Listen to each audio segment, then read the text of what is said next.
Hey guys, how are all of you beautiful people? Hope all of you are doing fine, and yes, this is the next part of What If Naruto repeat the Chunin exam. When Naruto finds he is flung back in time and must repeat the entire Chunin exam over and over and over, until he gets it right and possibly saves Konoha in the bargain. So let's start with the story without any delay. They were only a day or so into his medical training, and Naruto was quickly finding out Tsunade was even more dangerous than Anko when it came to him and massages. I'm sorry, Naruto calmly refused Tsunade's latest request. But there are certain things I won't do for just anyone, and what you've asked is something I hold as reserved. Only my wives get to enjoy it. The boy found himself in a freakishly strong headlock standing before an altar with a terrorized priest on the other side of it before he even knew what was happening. He'd unfortunately used the plural form of wife, and she'd caught on to that. She didn't get to be a legendary ninja for nothing. Although where she got a wedding dress on such short notice astounded even him. She'd soon stood grinning confusedly beside them, and he couldn't tell if what she had on was a really nice bridesmaid's gown, or another wedding dress. Nice bouquet she had in her hands, however. He was enough of a florist by now to appreciate that. His mind only kicked back into gear when he heard the priest say, out of the high-pitched squeak he forced out through his throat constricted by the hand presently around it, "Do you take this woman to be your lawfully wedded wife?" The wait grew uncomfortably long. What happens if I say no?" the blonde asked through his headlock. Dang. She'd even found some way to shut down his ninja techniques.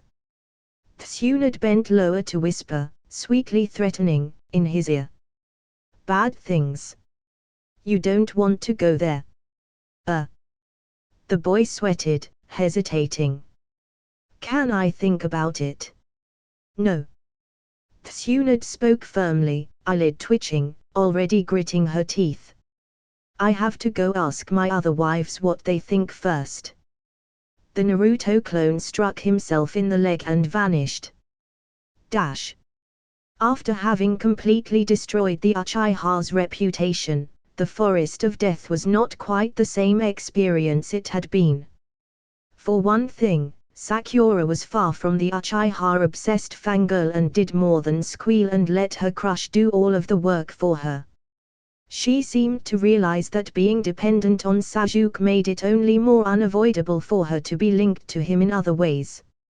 Not too long ago, that was exactly what she'd wanted. Now, with a murmur about potty training, she would set about her own tasks instead of playing damsel in distress for Sasuke to come bail her out of. Naruto wasn't expecting to have time to notice this, as there was the typical daily fight against Orochimaru scheduled for that first morning, which pretty much made all other considerations moot. But strangely, that didn't seem to happen either. Maybe he was less interested in the scatological wonder. They hadn't been aiming for a Gaara morning. For one thing, those were more difficult to do now that Tenten was keeping her memories, as she did not have the same experience or ability at acting that Naruto had developed, and so was going through that phase where things no longer surprised her, so she couldn't just go with a natural reaction because those had worn out of her long ago. But neither could she manufacture a convincing fake one. So it was hard for her to get the news about Gaara spread throughout Konoha quite so effectively as to reach and warn Sasuke. Sasuke was no longer at the center of news hubs anymore, either. So, with him out of the loop, so to speak, it would have been even harder to get to him that information about Gaara being unbeatable. Information that had always before convinced him to go try to beat him. It had been an ultimately unsatisfying reset for Naruto, who'd been wanting to do more study about the subject of that cursed seal, and had been kind of eager for Orochimaru to deliver it so he could get on with his studies of it. The second disappointment had been that he'd been expecting to face Sasuke in the prelims, since this was a get Kakashi fired reset and thus the Jonin would do some board manipulation to get them to face each other.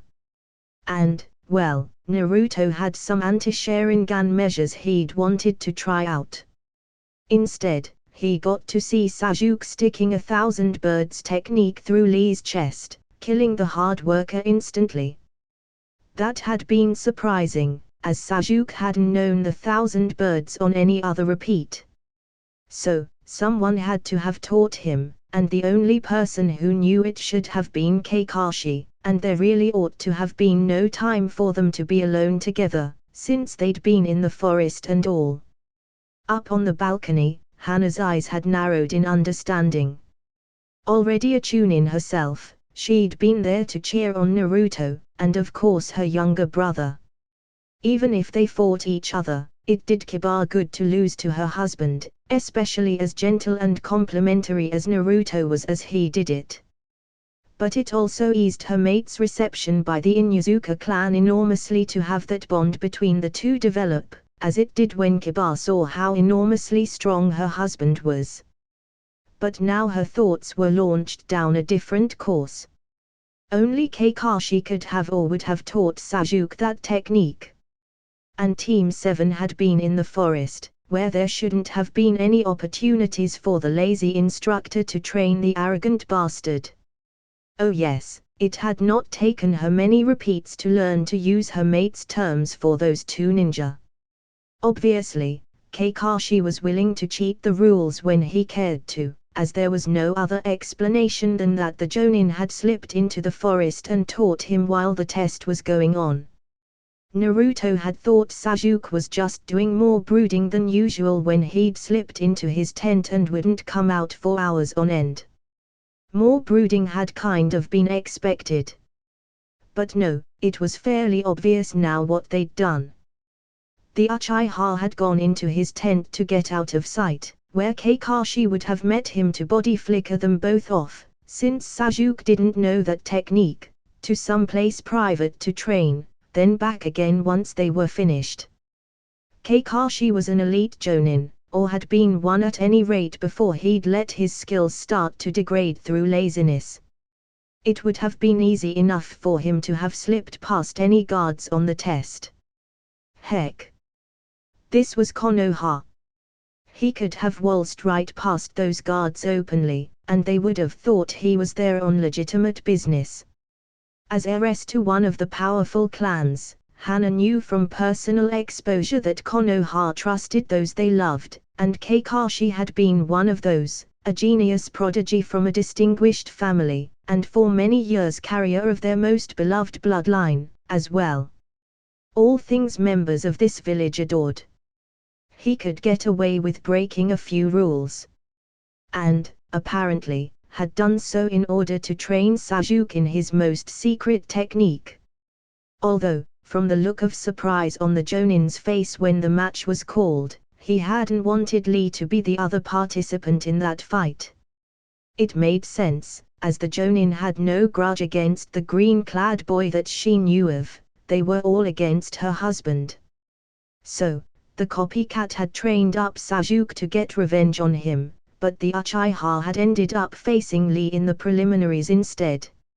So, once again, the question became who'd manipulated the board this time.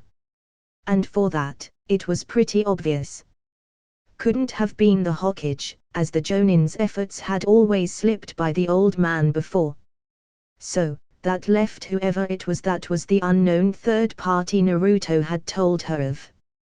One thing she had realized and had to love about resets, seeing things go one way, and knowing they'd always do so again unless changed, eliminated most of the guesswork out of trying to find explanations behind things. "Hey Sasuke!" Naruto shouted down from the balcony beside her, just as Sasuke was finished offing Lee. "You can kill someone, but that doesn't stop you from being a poo fondler." The Uchiha glowered angrily at him. You don't spend time investigating an enemy you aren't going to engage, Hana told her new pack as she thought of her husband and his other wives. Well, we already knew that. Didn't we?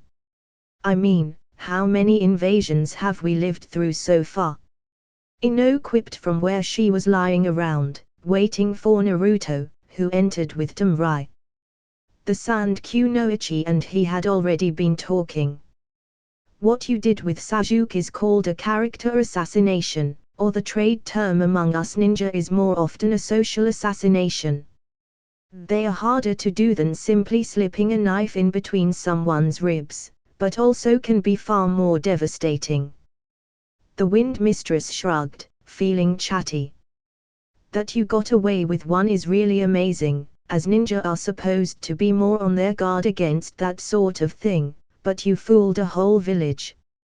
A big part of that is that Sasuke didn't defend himself, thinking he was above that, Naruto declared, using the authority of experience as his guide. Hana bluntly interrupted this conversation. Naruto. We must get more information on our enemies. Next reset, why don't you use the clan nose to get Orochimaru's scent during one of those fights in the Forest of Death? Her husband rubbed his nose. Why? I already know he's there, don't I? The Inuzuka clan heiress smiled for him. It was a sly one. You don't have the same experience with our clan techniques as I do, or you'd already know. Once you know his scent pattern, then you can show us to a spot where he's left it. After that, we can use that to track him all over town. Okay, he's been here, he's been there, and he interacted with these people. The sort of information that tells us who he has working for him, where he goes and what he does in a way that lets us memorize his entire route through town. She got treated to several looks of shocked understanding. That's awesome. Ino twittered out in glee. Hana tried not to brag as she preened, just a bit, under the attention. I ask this because I think he's been there, at the Chunin preliminaries. He might be our unknown third party who's been manipulating that board. Even more shocked understanding. It felt good to be an alpha. The boy scratched his head, thinking, but my tail. That thing when I can find all of you.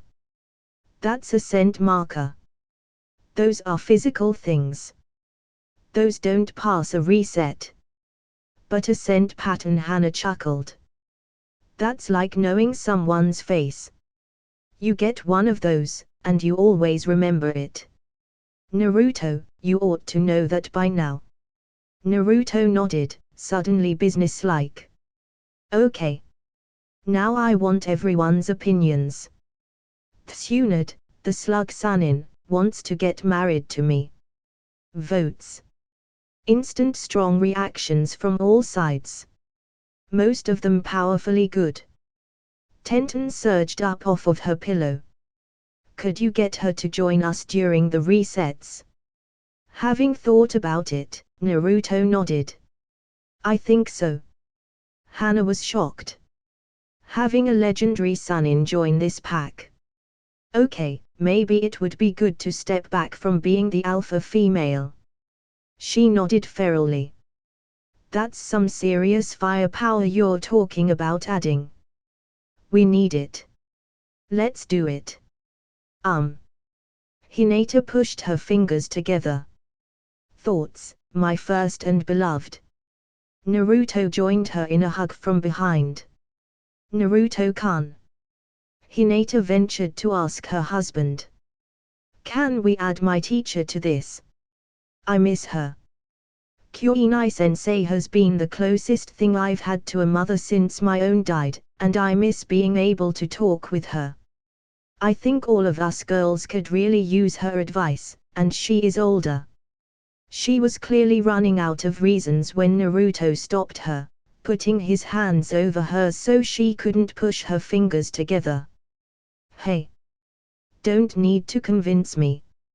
You had my agreement when you said you missed her. The shy heiress met his kind eyes, saw the sincerity there, and melted. I'd like there to be a couple of conditions. Tamrai considered this aloud. First, we all get her to train us in everything she knows. That goes for both the slug Sunin and Hinata's teacher. If we're all going to be a family, then it's only right and fair for that to happen. Plus, Naruto, you've picked up your own training in those areas in such a spotty manner that it's hard for you to train us in medicine or illusions, and we need those. We're a family, and it's going to be important that none of us die, even after the resets, so medical skills are an absolute must. Hana was nodding. Lots of human medical techniques can be adapted to use on animals, too. Our clan beasts will be stronger for it. About that, Naruto interrupted with his own idea. We've got several years before that latest litter of puppies are useful to us as combat familiars. The rest of the clan dogs are already assigned. Hana interrupted, frowning, but quieted submissively when Naruto overruled her. No, that's not what I'm thinking at all, the boy said with a very wide grin. I know they are, but had another suggestion in mind. We need adult combat companions, right? Several nods all around from girls who had been excited to be introduced to the coveted Inuzuka family techniques, and a bit disappointed that they couldn't use some of the best of them to fight off the upcoming invasion. Naruto sat down so one of him was cuddling each of his wives, having to stop Iam from serving them all cookies to get her included, too. So, what does everyone think about clan tigers? I know some really good ones out in the Forest of Death. We've run into them more than a few times during the test. They're big enough to ride on comfortably, and already great fighters. Hana thought about it for a moment. It's harder to train adults, but it can happen.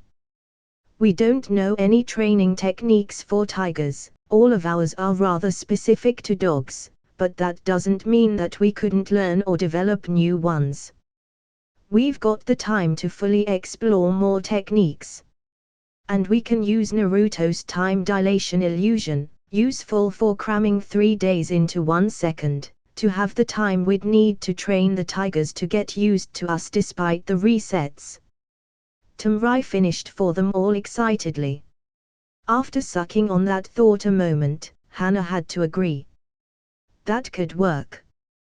But I'm still not giving up my dogs.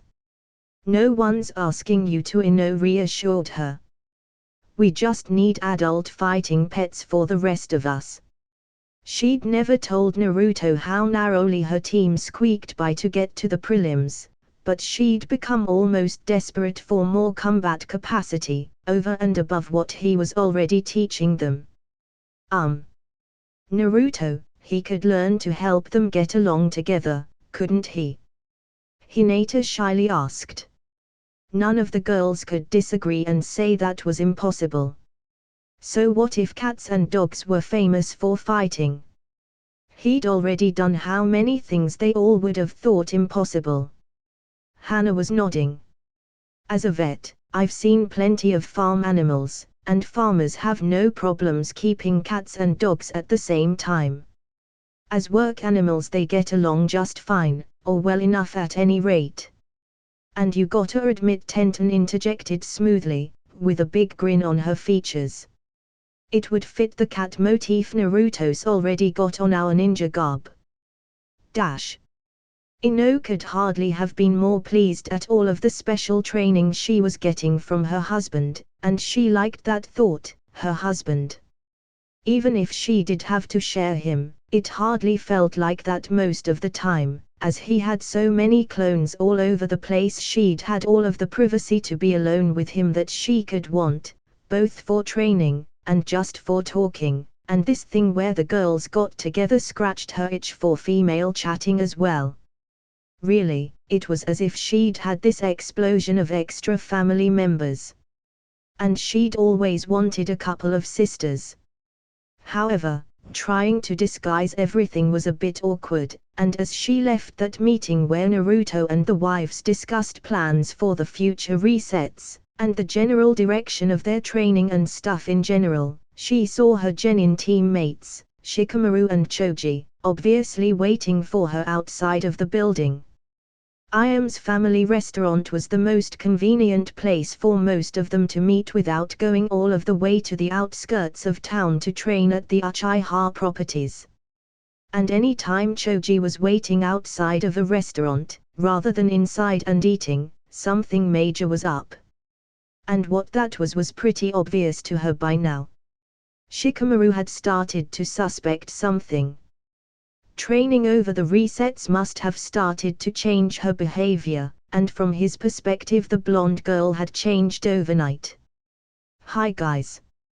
Ino stopped before the pair of them, raising her hand to wave a brief greeting, pretending nothing was wrong. "What's up?" "That's what we should be asking you," Shikamaru told her over folded arms, where he was leaned up against the side of the building. Lolling his head around to look at her more closely, he told her, "One night you had trouble talking without mentioning Sasuke, then you drop him like you'd never heard a less interesting subject. You never bring him up again. But there is no breakup or fight to explain it. Oh, go back to being lazy," she told him. "I'm too troublesome, remember? Go and watch some clouds, or something." Ino was about to go stomping off in disgust, but before she'd even realized it, she'd been caught in his shadow bind technique. The extra darkness had been disguised by their standing in the shadowed side of the building. So she was well and truly stuck, as Shikamaru went on speaking. The lazy genin was uncharacteristically alert as he went on speaking. "Unlike certain other teams, we at least pay attention to our teammates. One day you were a Sasuke-obsessed fangirl with among the worst skills of any ninja of Konoha. Yet overnight you become quite skilled and are holding secret meetings with other Konoha ninja who aren't acting the way they used to. Our instructor doesn't know what's happened to you, or where you got those abilities, or what those meetings are for. So there are some questions that have to be asked." Shikamaru stood up. "So we are going to march to where Asuma is waiting so he can start to ask them." Ino's mind was running furiously all the time they made their walk to where Asuma was waiting for them, her body under the control of her teammates' shadow bind technique, so she had no choice but to follow along as they walked there. Her face was flaming in helpless embarrassment by the time they got there. "Now, Ino." Asuma, her team's Chunin instructor, began. "If that is who you really are," Shikamaru interjected.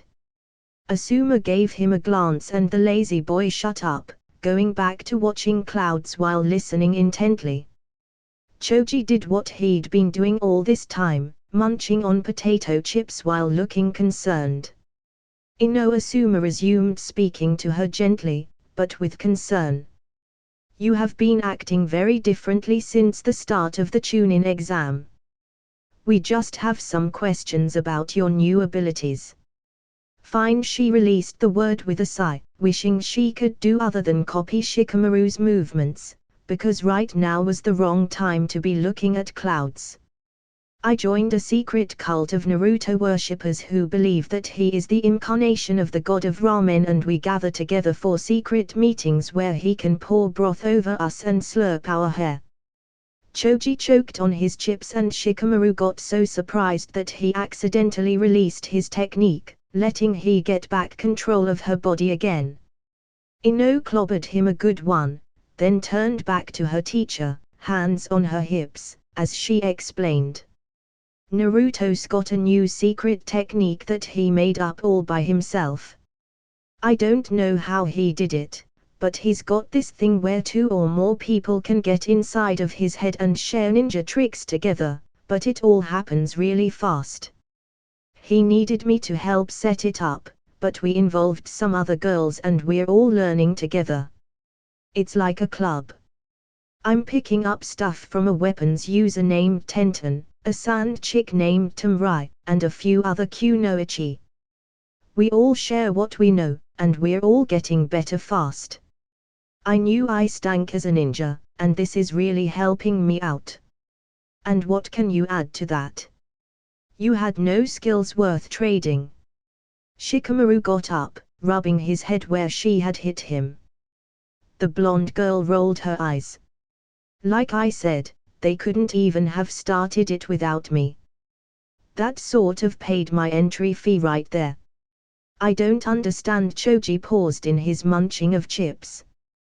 You guys get inside of Naruto's mind for this. Ino went all glittery, unconcerned with the sudden, sharp interest of her teacher or Shikamaru. Oh. It's beautiful. You'd never guess the kind of wonderful things he has in there. Most minds are kind of boring, but he has this pool, and She broke off, blushing and giggling. So is that why you dumped Sasuke? Shikamaru continued to rub away at the bump on his head. Jerked out of her pleasant memories to face something completely unrelated to her wonderful thoughts, it was all Ino could do to blink. Sasuke. Sasuke who? Asuma smiled, clapping a hand on Shikamaru's shoulder reassuringly. You see. It's just young girls being young girls after all, just as I told you. It's not unusual for them to change friends like socks at that age. Hey! Ino shouted, hands going down to form fists by her sides. Unbeknownst to her, not far away Tenten was having a serious discussion with Guy, after Lee and Neji had brought her before him, once Shikamaru had pointed out that she'd been displaying skills no one knew she had before. Amazingly enough, they'd both been around Naruto enough by then that their excuses matched on all of the important details. So, what happened here? Looking up at the senior Anbu, the two junior masked official ninja of Leaf drew to attention. Unknown at present. There were no witnesses of the event itself. Although, a baker reported seeing two individuals departing quickly from the scene. Description of what they were wearing matches the reported uniforms of the Akatsuki. The senior Anbu looked down upon Sasuke's lifeless body, one whose eyes had been gouged out, and had suspicious brown stains around the mouth. So, Itachi got his revenge for Sasuke, revealing they were a secret clan of poo wielders already home. Dang.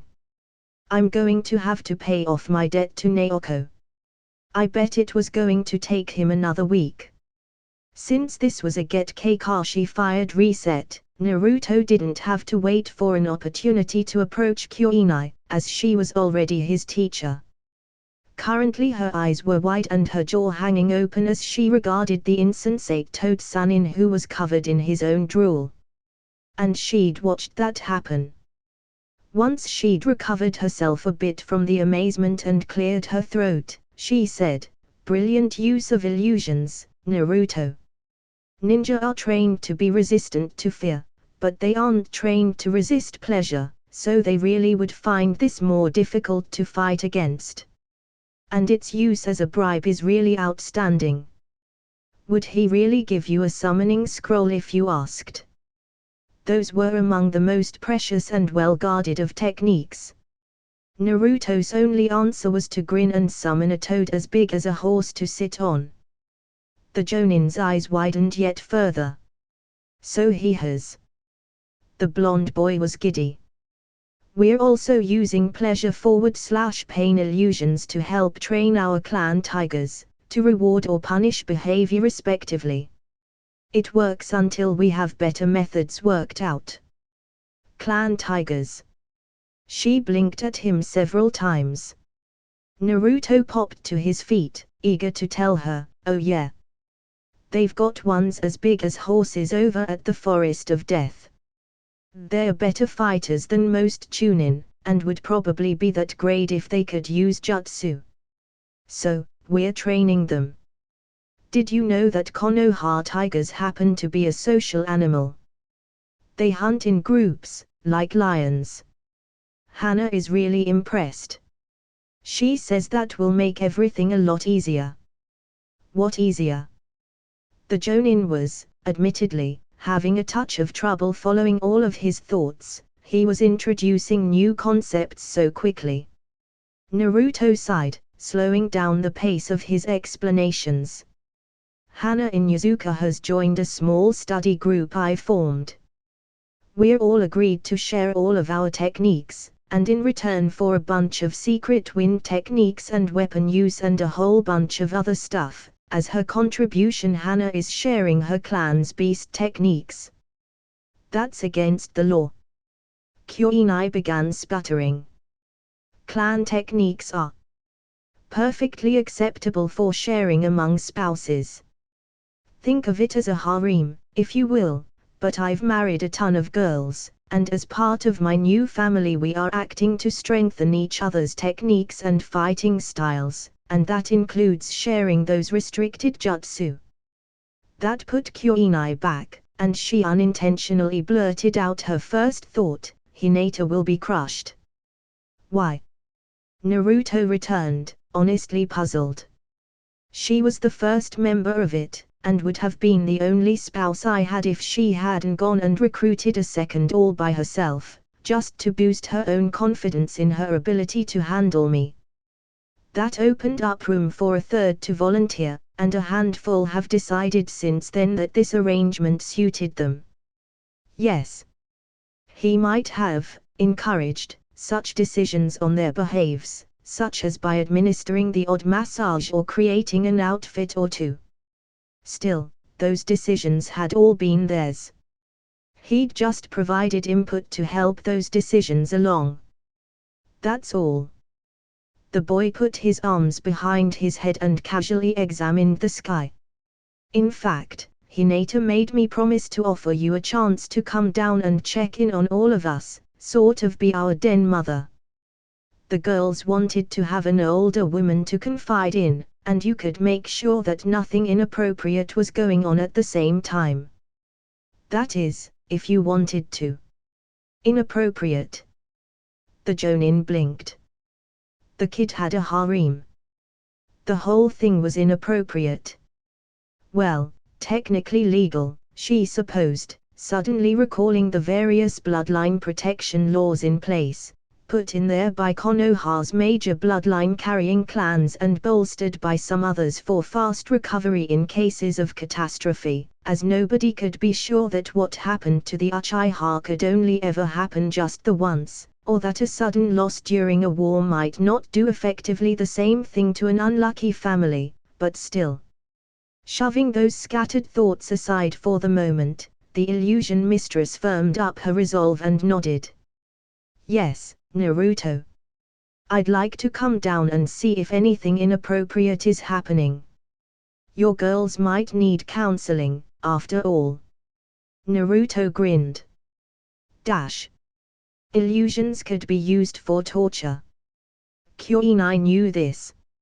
She also knew, from having seen his demonstration, that they could be employed for pleasure as well.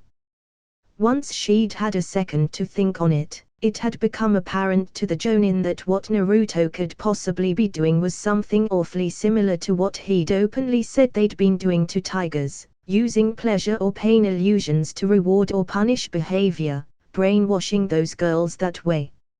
It didn't add up with what she'd seen of the kid's character, or what Kakashi said about him. But she was enough of a ninja not to discount the possibility.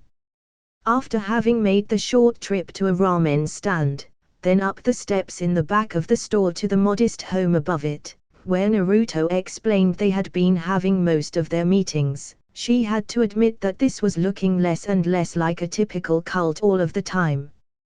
For one thing, Naruto just didn't have that greasy preacher feeling of a cult leader.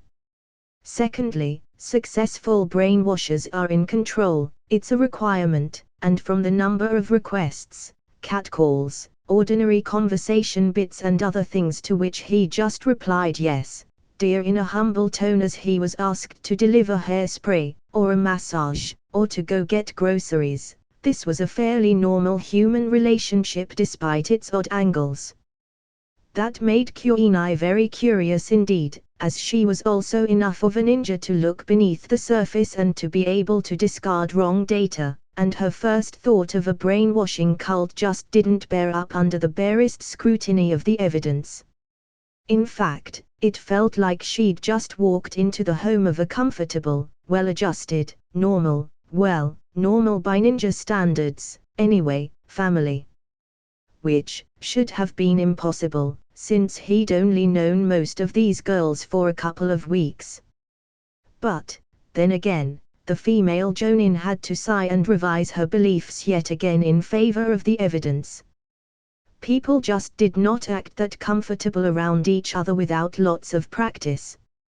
Seeing Ino, who was among the most status-conscious young genin girls in town, lying down with her hair in a towel, just fresh from a bath, no makeup and only wearing a bathrobe, as one of Naruto's clones rubbed her feet and ankles. That sort of cozy domestic scene was very typical for husbands and wives, but not for blushing teenagers or girlfriends out to impress a person. It was a "I've seen you at your worst and love you anyway" scene of domestic love and bliss. That sort of harmony didn't come out of nowhere, and often didn't exist at all, even among older established married couples of many years. It showed a genuine bond of a sort that couldn't be faked, well, not well enough to fool her, at any rate. She hadn't gotten her Jonin rank out of nowhere, after all. Kuinai began, only in that moment, to believe those girls might actually love the guy and not have married the village pariah out of some sort of duress like enslavement or brainwashing. No jutsu she knew of could evoke feelings of love and kindness, and Naruto was positively oozing joy over the privilege of rubbing Ino's feet. Kuinai had once heard love described as a feeling you get where it is a privilege to hold your wife's hair out of her face so it doesn't get in the way as she baths in the toilet. She'd never actually seen that happen before, but this Naruto, she could believe it. He truly loved them that much, and would be happy, ecstatic even, to do exactly that. It was a sort of tenderness, mixed with devotion, and a dash of good, solid affection, although that didn't half describe it adequately. He cherished those girls. And it didn't go only the one way, either. She could tell that each and every one of those girls would find themselves hopping up out of the skylights in glee over having morning sickness, as it would be a sign they'd have his child. She shook herself out of that imagery, as there was nothing there to suggest that any of those girls had entered into a state of pregnancy. But it was a compelling image all the same. Those girls would gladly suffer discomfort, bloating, and a whole range of other difficulties to make that boy happy, and the thing was that went the other way just as far, with him being honored to fetch and carry for them, treating each girl as if she was her own precious princess to him. Each one a jewel incomparable to the others. It honestly made Kuinai a little envious. Asuma was, at best, an indifferent suitor. But he'd shone out when contrasted to the rest of her admittedly small group of admirers.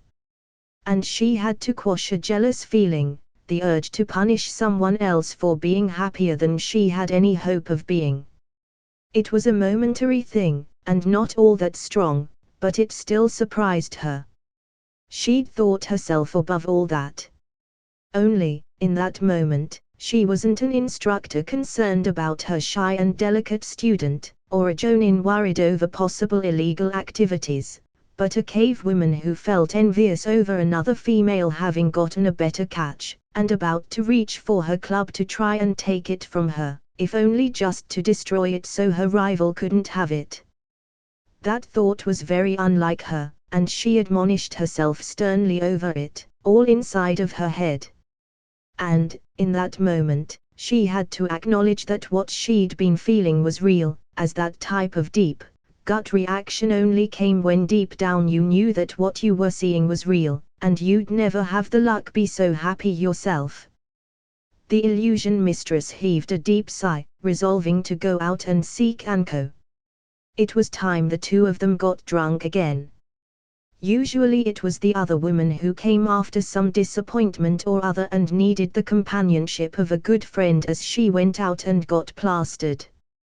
This evening, it would be the other way around, with Kunai doing the same thing, only as the active one out to drag the other instead of a semi-resisting participant going along out of friendly duty to be there with a shoulder to cry on, her usual role. Dang it! She was too young to feel a spinster. But this happy scene of marital bliss before her made her feel twice her age, at least. No small part of that being due to the fact that she felt unable to match this happy picture on her own prospects. No, Anko would get dragged out drinking tonight. Not that the special Chunin would object, it would just confuse her, and only until she'd gotten Kunai to confess the whole thing after the red-eyed woman gotten herself smashed over it. Sometimes it really stank, being able to predict yourself so well. Tamrai was happy. She was married. Those two facts were connected. Oh, half the time they didn't bother telling the village anything, as over time it grew boring having too many weddings all on top of one another, something that, she supposed, set her apart from other women who thought that you simply could not have enough weddings sometimes. Well, they should try it. It got boring real fast, but still, she knew it and was willing to ride along, let the village think whatever it wanted to. Actually, the Sand Kunoichi had never seriously considered the prospect of marriage in her immediate future, as she was an outcast in her own village because of her relationship to Gara. So casual dating, and even most friendships, had been impossible for her across most of her life.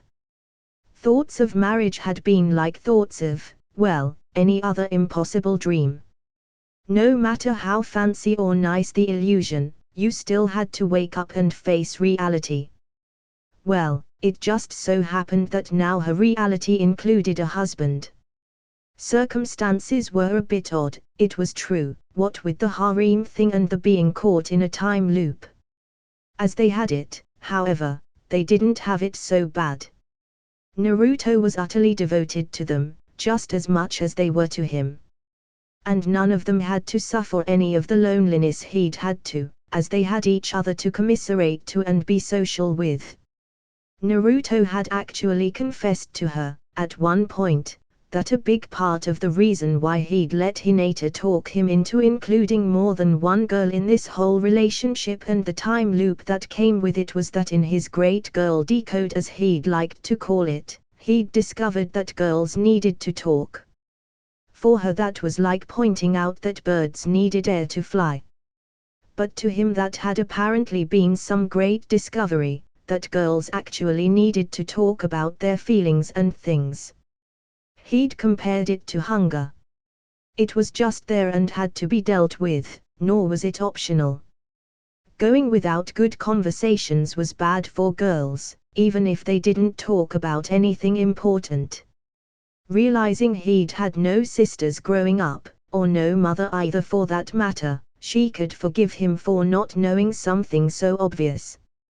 But he didn't have to pretend like he'd just uncovered one of the secrets of the universe, or something. Still, it was awfully cute for him to try. So, he'd said, since girls had to talk, and those conversation couldn't afford to be unchanging, in order for any girls to be included, he'd had to include more than one, so they could talk about their issues during the whole time warp thing without going batty or having no one to understand them. Well, she had to admit, that was considerate of him. It certainly made it easier to accept everything, once taken in that light. Not that sharing him was any hardship, mind you. If anything, they felt that he outnumbered them. As, even with their shadow clones, they could only create about a dozen each at maximum, mostly just 3 or 4 to be safe, while he typically did thousands. It was enough to make her feel like he could marry every kunoichi in the village, and not only would it not cost her anything, it was possible she'd not even notice until it came time to be selecting babysitters. "Oh, you're married to him too? I had no idea." Then drag the other girl off into conversations. Tamrai felt almost embarrassingly hedonistic thinking of it that way. Then, in the very quiet depths deep inside her soul that she'd have to discuss with the others, she also admitted that she found his tale to be a major turn-on. Shying away from those embarrassing topics, she saw one of him enter with Kuinai beside him. Eager to be talking to an older, experienced woman about important issues like how it felt and what it meant to be turned on by one's husband's foxy bits, she rushed over to assist in the Jonin's assimilation into the group so such important topics could be broached in confidence. "Hello. Have you seen Naruto's mindscape training technique yet?" she asked the older women with a brilliant smile gracing her own face. It would only be one reset and the women could be convinced of the truth of their story, and then such important secrets could be shared. Kuinai stared out across the village of Konoha, unburned, unblemished, and unable to believe her eyes. There. Over there. She'd seen a six-tailed demon tiger appear. She'd known she had. It was unmistakable. No jutsu, no technique, no ninja had ever caused such feelings of helplessness and horror in her. It had been a bad reminder of just how much she'd forgotten about how terrified she'd been on the night of the Kyuubi attack. She was an illusion mistress. She knew how to fake things, and, conversely, what could not be faked. And, frankly, anyone able to create an illusion that real was even more of a danger than the six-tailed tiger itself was. Luckily, it was known to be impossible even among the strongest illusionists. Then there had been the demon dragon as well. It had been mind-boggling. The whole town had burned, Konoha was reduced to ashes, and then those ashes pounded on relentlessly until there wasn't even a recognizable crater left. She'd been on the outskirts, among the few survivors, out there on a run for their lives and being chased by sand and sound ninja. And now, there wasn't a thing to indicate it had ever happened. Even among ninja, whole villages don't get destroyed overnight and then the next morning no one noticed a difference. Konoha had been destroyed, and now it wasn't. That merited a talk with the Hokage. She'd even dragged the boy who'd explained it all to her along so he could explain it all to him. That had gone fruitlessly. She'd pressed until they'd had to isolate Naruto for medical evaluation, withdrawing him from the Chunin exams so they could determine his mental state, and if the demon fox was escaping, even just to cause her nightmares. After having the boy committed to the psyche ward of Konoha's General Hospital, Naruto's girls had come, some alone, others in groups, to tell her how they felt about that. Hinata had actually been bold enough to scold her for having done that to poor Naruto, a boldness that made Kuinai wonder if she wasn't the one to go insane. But Ino and Tenten had formed an odd partnership, and simply taken buckets of smelly tar and brightly colored paint, splashing them all around her house. Kuinai had chased both laughing girls out, but the damage had been done. It would have been months to fix it and clean everything, but now it was a new morning. The paint and smelly tar were gone. Sarutabi had never heard her telling wild stories about the double demon attack or the destruction of Konoha. He'd never had Naruto committed to psyche evaluation on her recommendation. And what's more, he'd never listened to her explanations about Naruto's ability with illusions, or fired Kakashi, or given her permission to train the son of their previous Hokage. It was too big to be an illusion, too complex, and she'd done everything she could to test for one or dispel it anyway, not wanting to believe that what she'd been told was occurring. But it was anyway. It was all, exactly, every point, as the boy D described it. Time was repeating, caught in a loop, everything resetting to the first day of the most recent set of Chunin exams. And only those who'd furnished bedrooms in his mind knew anything about it. She turned to face him, the red-eyed Jonin looking down at the much shorter boy's upturned face. He'd already, very obligingly, shown the village that he was bearing enough foxy accoutrements to freak out any average member of Konoha. Their reactions had been real, and far too complex or complete to have been orchestrated by one human mind. It was too large and detailed to be any kind of dream or illusion she knew of. And nobody at all remembered any of it the day after. Even Sakura, Naruto's teammate, had gone from a simpering, weak-willed fangirl one moment, to seeking Naruto, her foundation, for support against having to marry Sasuke, back to fangirl obsessed over marrying the Uchiha, then over to a scornful, sneering turncoat glad that demon brat had been contained, and now back to fangirl again. That alone was too complete a job to be faked. Girls may have mood swings, but that was ridiculous. Kuinai sighed, then nodded. All right. You've got me convinced. Time is caught inside of a loop. Why haven't you brought the Hokage in on this? The boy scowled in frustration at himself. I've tried, but the jutsu doesn't work on him for some reason. I'm exploring why, but for the present. The child spread his hands to indicate how helpless he was. Hinata's teacher had to nod in understanding. Some things you could do, and others you couldn't. It was clear the boy had invented the technique himself, so could hardly be blamed for not knowing why it had certain limits. Some techniques had been in use for centuries and still no one knew all of why they would do some things and yet not others. Sighing again, she blew out a big breath of contained air, and her frustrations with it. Okay, kid. You've got yourself a den mother. I'll look after your girls on all of their womanly issues, give them the advice they need, and assist you in training and planning, cover you with the other Jonin, and so on. She sighed again, shaking her head as the enormity of the task faced her. Pity we don't have Anko in on this, she'd like to be facing Orochimaru over and over again. Dash. Naruto stood before Anko, grinning brightly. Then she smirked, okay, kid, you've got my interest. Tell me what you know already. We'll see where we go from there. He began to list them off. My basic 3 are fully mastered, sealless and almost traceless. Body flicker and the traveling 10 likewise. I also know.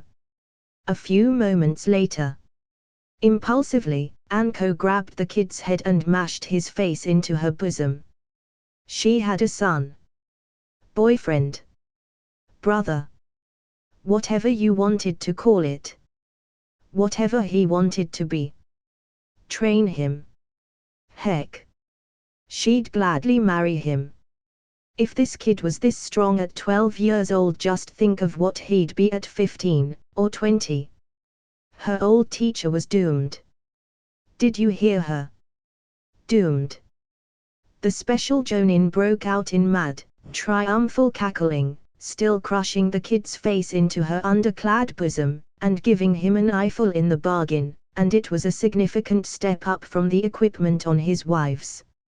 Oh boy, we are going to defeat Rochi-chan and make his life hell.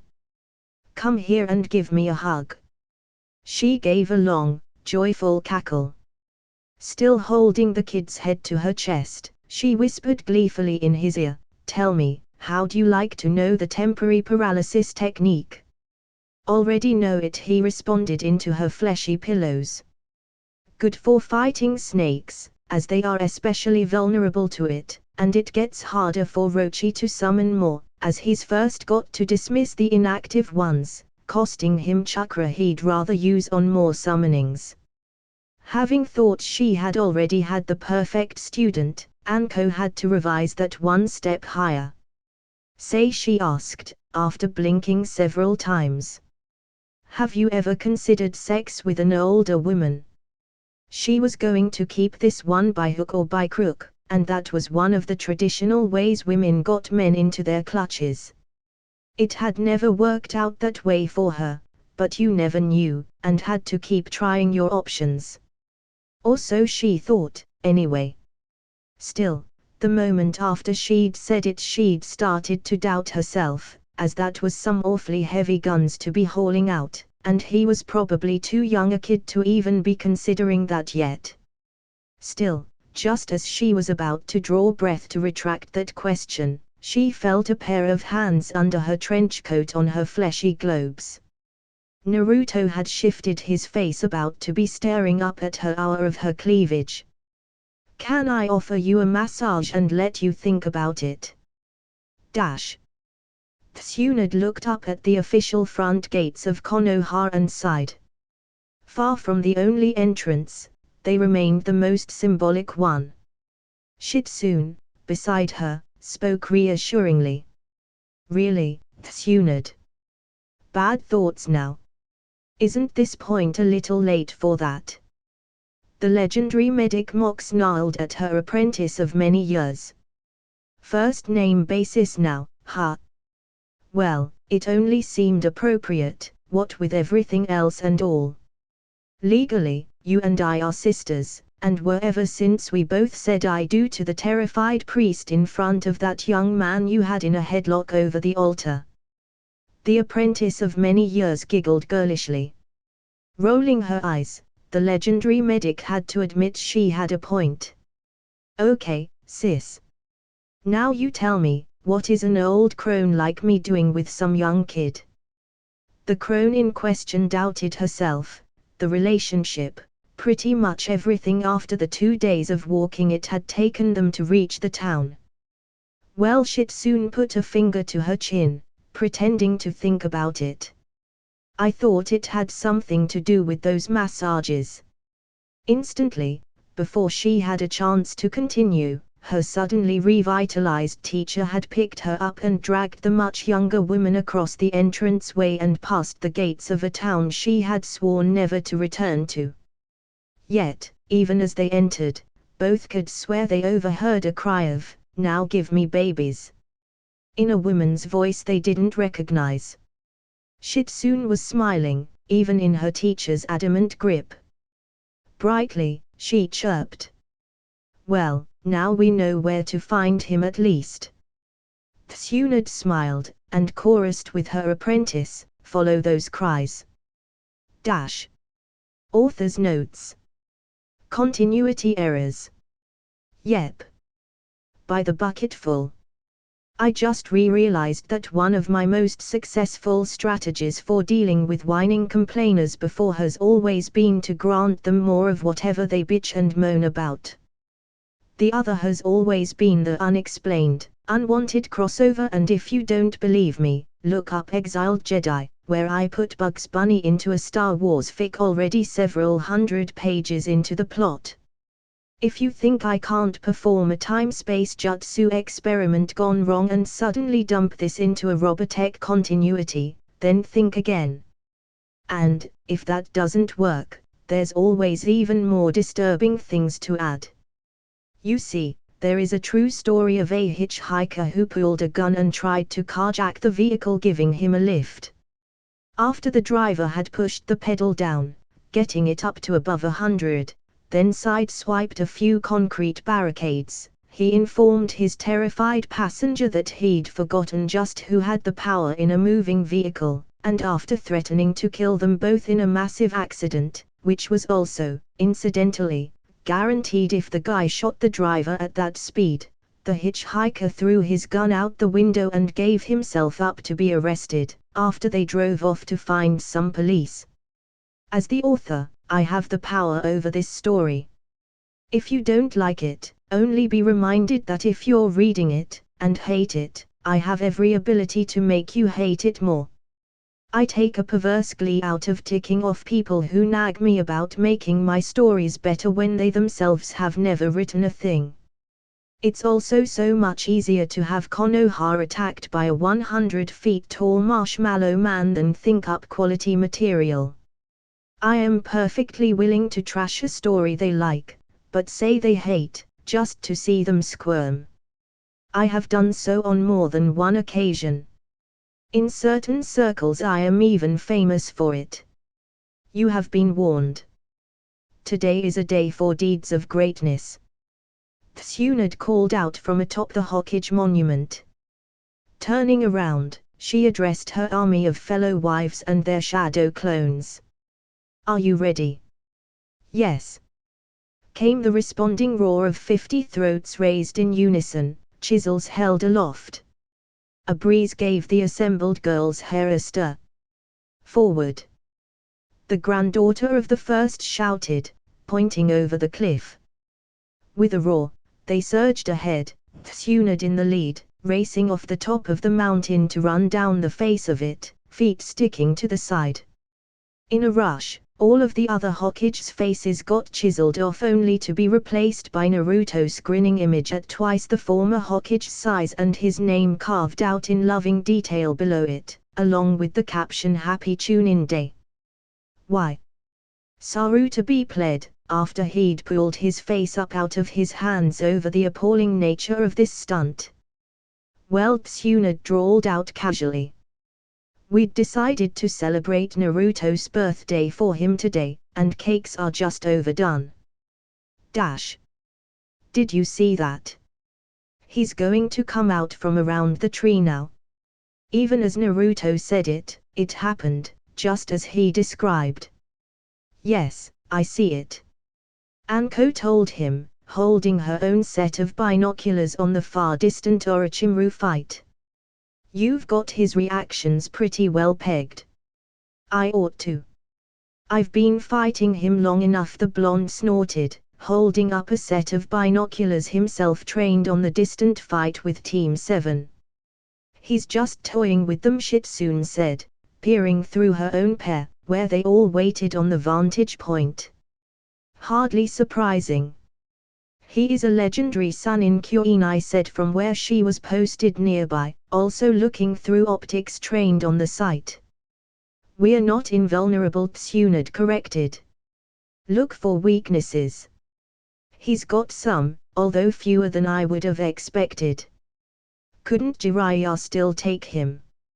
Anko adjusted her dial focusing knob just a tad as the fight moved farther away. He didn't succeed the last time I bribed him to. It was more of a stalemate, although that would be a good fight to watch again. Naruto spoke from his own place in the spotters gallery overlooking the typical, everyday fight between Orochimaru and Team 7. You learn more about what he does when he's serious, when Rochi-chan is feeling pressed. Like those stories you told us of those times when you turned the forest into a war zone. Shitsune asked. Yeah, those. Naruto confirmed. Although I wouldn't recommend them. It got pretty ugly, and no safe vantage points to watch from, what with the smoke and the fire and everything. I'm not surprised, Kuinai muttered, seeing as how Anko was too caught up in observed the specific details of the fight they'd been watching to speak on her own just then. From what you describe, you have several thousand Chunin effectives, your clones at the level you were then. Then you turned the entire forest into a trap, anticipated Orochimaru's every move, and still got beaten. It deserved to look like a war zone. Well, that was it. Anko put down her optics. Sasuke got sealed again with that awful mark. Better move on to studying that thing. Not just yet. Naruto held out a hand to give her pause. Instantly her interest perked, and she licked her lips, noting that he still had the set of binoculars he'd been using up on his face. As she raised her own once again, she inquired. Oh. Something special planned? Yup, was his response. Husband darling, Tsunad's voice became sweetly threatening. Share.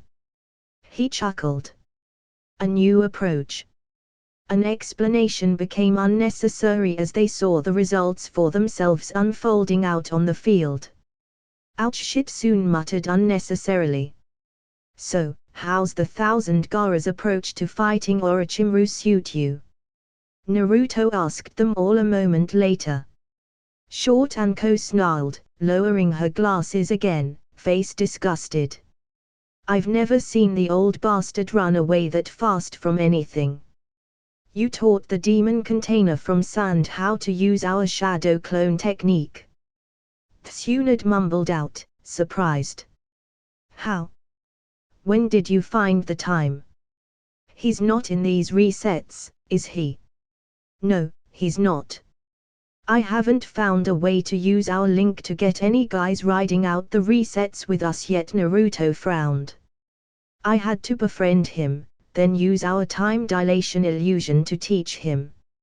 It turns out demon containers have a natural advantage with the technique.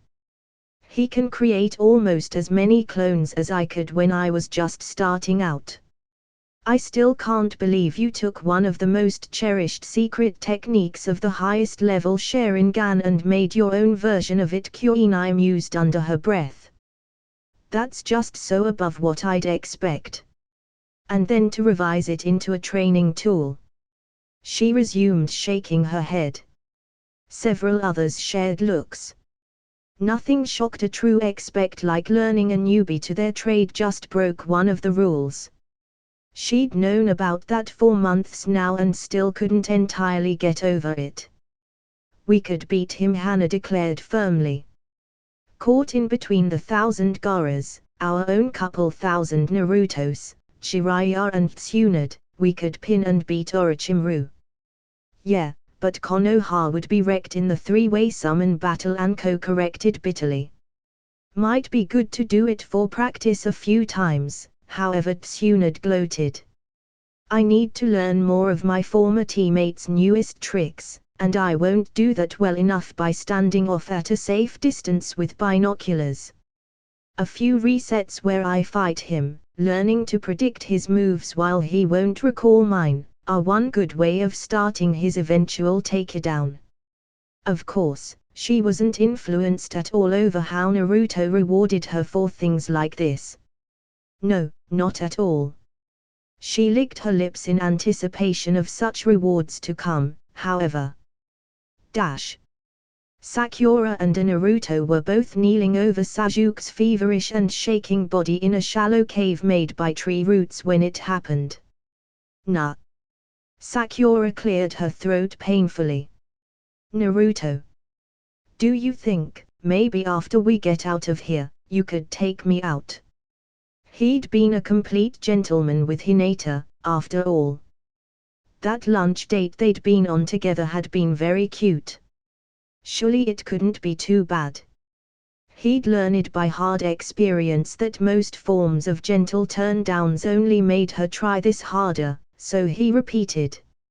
Sakura, I asked you out once a day, on average, for 6 years.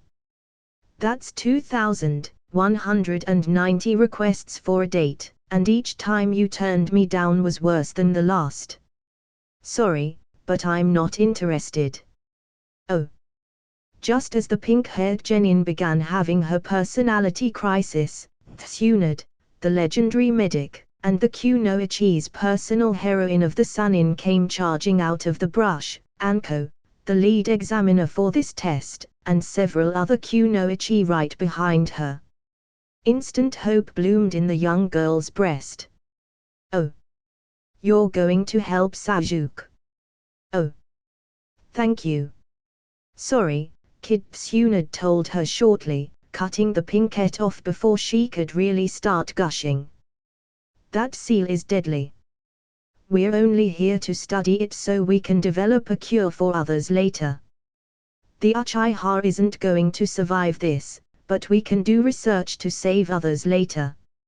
As Shitsune started to slip into her supporting role, helping out her legendary teacher, she still provided brightly. Well, at least Naruto was able to tell us several of the more important details, like that the ink is all poison-based. Orochimaru was a snake freak, and snakes inject their poison by biting, so he'd willingly chosen to bite people to provide those cursed marks. Yeah, but the seals have already compressed Anko rubbed her own throat where her mark lay idle. It's going to be a bugger to decode them all, even with all of the information he already gave us. Sakura just shrank into the background, feeling miserable and sorry for herself. Sorry, Kid Tsunade told her shortly, cutting the pinkette off before she could really start gushing. That seal is deadly. We don't know half of what we need to cure it successfully yet. That might just be possible, kid. But don't get your hopes up, Tsunade told her shortly, cutting the pinkette off before she could really start gushing. This is one of the most complex, chakra-invasive techniques yet devised by a very cunning mind, and a legendary genius. It's taken more work than you know to be able to do this. And you'd be surprised at how much of the foundation work was done by Naruto, your teammate Shitsune added on her own. Well, that's it. A successful test. Tsunade gave off a sigh of relief as she rose up, stretching the kinks out of her back and arms. Below her, the mark had faded off of Sasuke's shoulder and his fever and trembling had subsided. He's going to live. We should be able to remove the marks now at any stage of completion. The amazing thing was Naruto almost had it right all along. Shitsune agreed. He was right in that the key was in dissolving those poison-based inks. He just didn't have the experience to be able to do that despite all of the many self-perpetuating hooks they had into the body's chakra system. Anko had already stripped to the waist and turned around, facing her own cursed mark to the slug Sunin for removal. She tried hard to conceal how desperate she was to have it gone, and didn't succeed very well. Seeing Naruto looking on like nothing was happening as the bare-chested woman was getting treatment, Sakura darted forward and covered his eyes with her hands. Naruto.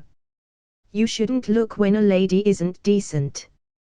The pinkette then stared in disbelief as the crowd of Jonin and other very senior-ranking kunoichi all broke out laughing, as if she'd told a joke. And Naruto. How dare he laugh at her so? I'm going to have to learn to do that myself one of these days, Anko told her husband with gratitude as he removed her cursed seal just after waking her up, following yet another reset. The boy answered her with a glad shrug. Since one of the foundations of Clan Kitsune is cross-straining, I figured you'd want to eventually. I know all of the younger girls are learning it, Anko returned, putting back on her top, or actually, the new one he'd brought, rather than the see-through mesh one she'd used to tease Konoha for years with something almost but not quite indecent. Kid was a fantastic tailor, and she had no reason to tease anymore. She'd backed the guy those in the know agreed was the best male ever to grace Konoha with his presence, and they meant that quite literally. Hardly surprising, Naruto conceded. Most of them grew up idolizing her. I'd take any change I had to learn whatever the fourth Hokage wanted to teach me if he suddenly showed up in my life. He meant that as rhetorical, but Anko caught his arm and spent a moment seriously considering it. She looked him dead in the eye and asked, why wouldn't he? Naruto laughed, scratching the back of his head with his free arm. Because he's dead. Yeah, she returned, nodding sagely. And so are the first and second ones, too. But that doesn't stop Rocha-chan from bringing them back to fight the third. That stopped the blonde boy, and he had to consider that some more, but his most intense wife was already pressing home on her newfound point. Okay, that technique he uses puts them under his absolute control, but since when have you ever copied a technique and stuck within the absolute limitations? Naruto's jaw dropped open. Then slowly, as it closed, his eyes began to gleam. Anko began nuzzling his cheek, asking, "Do I get a reward for being a good girl, now?" His responding grin was infectious. Hinata sat up from the place when she'd been laying, covered in a vast network of seals boosting the medical jutsu just used on her, a glad smile spreading wide over her face as she looked first at Naruto, then the slug Sanin, who returned her a very tired smile. The lavender-haired girl's fox-like ears twitched in response to a noise too faint for most to hear, then the furry tail unfurled from out behind her, and the former Hyuga heiress dainty whiskers twitched. Cute. A half-dozen of her fellow wives descended on her in a rush to hug the stuffings out of the newly accessorized damsel. Kuinai had taken to covering for the girls, revealing each reset to the other jonin that she'd created a study group for them to improve their social and ninja skills.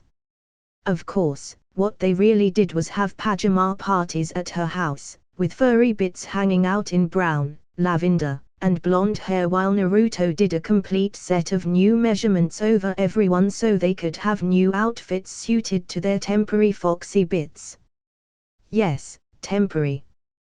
The medical designed seal arrays and the bloodline transfer techniques were exhausting even for Tsunade. So until Naruto could do them all by himself they couldn't afford to do this for all of them every reset, and the jutsu applied foxy bits, like all physical changes, vanished in between unlike his own self-perpetuating chakra-inspired ones. Still, they were all so excited to have them, they did this fairly often. And Naruto was learning very quickly under Tsunade's inspired tutelage, how to be a much better medic than he'd been, with an emphasis on bloodline transfer techniques for now, because very soon they'd be wanted to share out those wonderful Hyuga eyes as well as his foxy bits, and Tsunade herself just couldn't take the strain of so many massive, chakra-intensive rituals so close together. So it was have Naruto do it, or no one. Still, the girls were all picking it up just as fast. Naruto had loved Tsunade out of her hemophobia, curing the root of that ill, where she'd lost the last man she'd ever loved to gory injuries, by granting her enough love so that the trauma of that far-distant memory was no longer attached to so great a loss. Or, to explain further, she'd linked the sight of blood to one of the greatest and most devastating losses in her life, and she'd been unable to move on for years, or even fully practice her medical abilities. Time heals all wounds. Nobody, no matter how dedicated, can feel just as bad about a traumatic experience 30 years later as they did on the day of. It can still cripple them, but it no longer has the power it once did unless they choose to let it do so. But you can't stay hung up on how miserable and unhappy you are if you are too busy having a wonderful time. Naruto was an explosion of energy. He was unstoppable, and between the massive sensory overload of his S-rank massages, according to Anko, the food, the clothes, and all of the exciting things to do developing the new clan and sharing in the discoveries they'd made, Tsunade wasn't so empty inside that the ghosts of her past had power over her as they once did.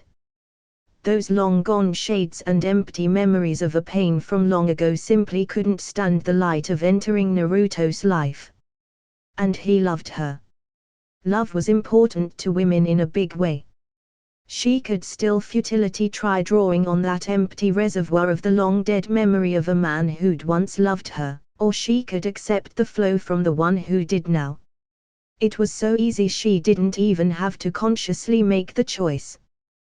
The bad memories that had once been haunting her packed up and moved out, as there simply wasn't room for them in her life anymore. So, no longer held back by that ball and chain of past trauma, She started to be that legendary Sanin and medic she'd once been, rather than the drunken gambler she'd become in the interval, and all of them were better for the change, as with that switch she became a more excellent teacher, and all of those girls began to pick up her skills. Especially Shitsune. Kuinai mentioned that she found it very interesting that the new Kitsune clan appeared to be positioned to become the prominent illusion and medical experts of Konoha, along with a lot of minor talents and skills, especially when that was the furthest thing from Naruto's original purpose of being cool fighters. What are you doing? Shitsune stopped what she'd been doing. Learning how to deliver a calf. Hana wants us all to pick up studying veterinary science as soon as possible. She says that it's just as important to keep our clan protectors alive as it is to know medicine for ourselves. And how do I resemble a cow? Size mostly. The girl trembled. Actually, I more closely resemble a barn you might keep a cow in than a cow. And speaking about things inside, can you do something about your arm? Suddenly realizing what she'd been caught doing, Shitsune pulled her well-greased arm out with a wet slurk and began stammering apologies. Oh. I am so very sorry.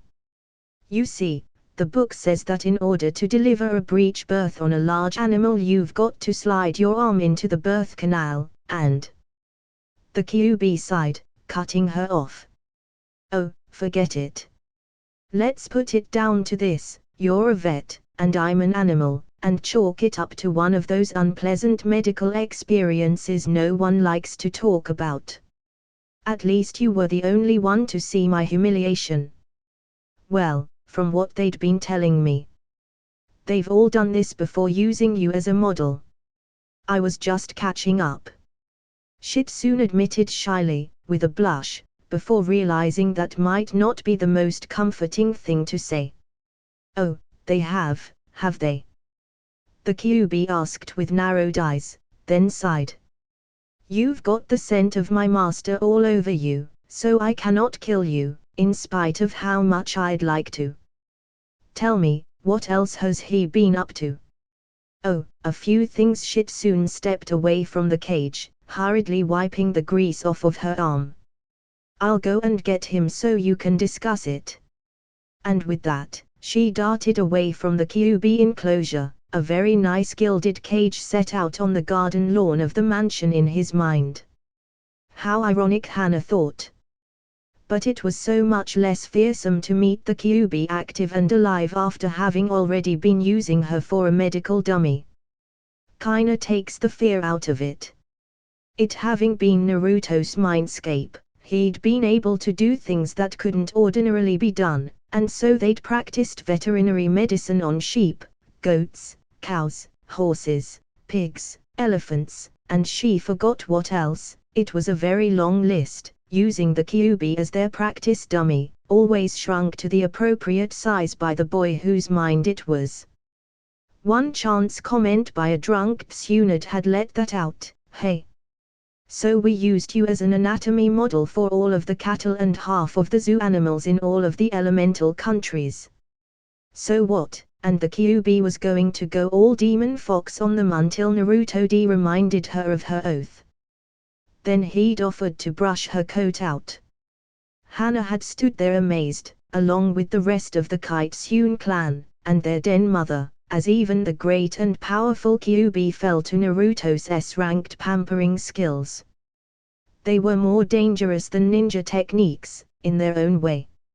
A few hundred shadow clones spread out along her length, several brushes, perfumes. It being in his mind, he had access to anything he'd ever mixed, as well as a whole flower garden representing what he'd learned helping out at Ino's shop, and massages, Fox edition, which he'd apparently studied on himself, and the Lady Kyuubi had begun begging for more vet treatments. Part of Hana was so proud of her husband it hurt. Other parts were ever so slightly scared that he had that much power over the women in his life. But the Chunin took a deep breath and calmed herself, reminding herself of an Inuzuka clan law, that it was not power that made one dangerous, only intent. And, if you want to know what someone will do with more power, look and see what they do with the power they've already got. Naruto was safe. He'd gotten mid to high Chunin on so many skills that he was effectively a Jonin without even considering his shadow clones. A couple thousand Jonin was more ninja strength than all of the rest of Konoha had. If her husband wanted, he could destroy this town without needing the help of an invasion, and from many perspectives, they'd already given him cause. What did he do with that massive power? He was trying to save them, and he devoted unreal amounts of time and attention to learning how to pamper the girls in his life. What about that was bad? Now, contrast that with someone like Sakura, whose only power was abusive language. What did she do with that? Did she even use it on enemy ninja? No, all of her power was directed to hurting her friends, minus the Uchiha. The Uchiha himself was a messed up piece of work. He used his power for himself, always for his own interests, and if anyone else wanted something from him they could go hang themselves from the nearest tree. Kakashi was almost the same, although he did respond, slowly and with at best only minimal effort, but he did respond, to demands placed on him by his village, where Sasuke did so only because he was seeking more rank, and thus more opportunities for power for himself. Despite how much those two were alike, there was a difference there. The Jonin had some loyalty to his village, whereas Sasuke sought only power. Close exposure to Naruto over she forgot how long had inevitably carried with it some exposure to the treasured Uchiha, and none of the girls were favorably impressed. Even Ino had overcome whatever affection she'd once had for the genius prodigy on close exposure, showing them all more about how the spoiled brat behaved. You could learn an amazing amount about a person by watching how they reacted to slightly different stimuli. Naruto had done that to learn how to manipulate people into doing things for him, with the aim of training up to eventually save his village. Ino had done the same, or tried to do the same, convincing Sasuke to grant his favors upon Sakura. As, having her own man, Ino had wanted for her old friend to get the one she'd been after for so many years. That exposure had turned the daughter of flower shop owners utterly and completely against anything to do with Sasuke Uchiha. She'd learned all she could about his buttons and how to manipulate him, discovering the details of his personality to an encyclopedic degree while trying to turn him into the sort of person so many girls thought he was, even resorting to Naruto's adaptations to her clan's mind transfer techniques to get inside of his head to access the Uchiha's memories. What Inodi found there, and reported to the rest of the Kitsune clan, had finished convincing her and them that there was nothing good or admirable about the Uchiha, and confirmed everyone's worst fears about the boy that, having seen the inside of his head after getting the cursed mark, she knew the Uchiha was going to betray the village and go desert to join Orochimaru. Sasuke had already made the decision, even the invasion didn't change his mind, and although he was going to play hard to get to do what he could to increase whatever recruitment bonus the snake, or his cronies, offered, the Uchiha had already decided to go. It was only a matter of time until he did so. Although, obviously, he hadn't yet within the scope of the resets, that was more because, for the moment, Sasuke was content to stay in Konoha for a few years to learn all he could from his home village before deserting it as a betrayer. But they all knew that such decisions could be changed. And, if a convincing enough recruitment appeal arrived, the Uchiha would be gone in an instant. Tsunade had labeled him an official security risk and danger to Konoha. Peace with the Kyuubi was declared as the demon fox got appeased between the massages and other spa treatments.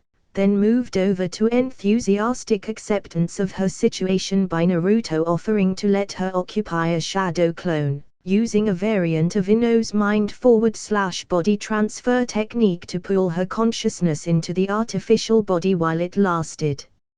Although the vixen did prefer to occupy a female form, that was easily done by means of the sexy technique. It was far from her original, invincible, indestructible real body, but that was fully locked up behind the seal, and this way at least she could get out to experience tastes and flavors and other sensations again. Hinata, for her part, took an unreal delight in having her own furry bits to match Naruto-kun's. She'd always get them if she could have them, and it was only the second time after he'd learned to get that process right on his own without Tsunad's help that the Kyuubi was awake and watching that whole proceeding. "What are you doing?" the still very weakened demon vixen asked as the boy went about drawing those large and intense seal arrays for the bloodline transfer technique, with the rest of the clan looking on and watching, some to make sure he still did it right, and others to be learning for themselves. "Just transferring my bloodline to Hinata-chan," he replied with a wide grin. The female version of Naruto currently occupied by the vixen blinked. "You mean my decorations? You actually like them?" Her tone was somewhat disbelieving, but then she saw herself surrounded by nods from the people around her. "They're dead useful." Anko shrugged, twirling a kunai around her fingertips. "They're the cutest thing ever." Ino agreed, Shitsune nodding along with her. "I like them," Tenten added. "I can focus more on offense if my body heals itself," Tsunade shrugged. "It's more of everything my original clan has ever wanted," Hana agreed. "They do make it a great deal easier to detect and defend against illusions, as it almost takes the bloodline itself to be able to add enough clues to fool the extra senses," Kyuinai admitted. "I wouldn't deprive Hinata of them, but I don't get my own set nearly often enough," Tamrai said from where she sat, hugging one leg to her chest. "They made her feel pretty, even when she had to disguise them." Iam didn't answer, but inwardly had to agree with Tamrai. The Kyuubi preened. "Well, you have good taste. But why are you doing it that way?"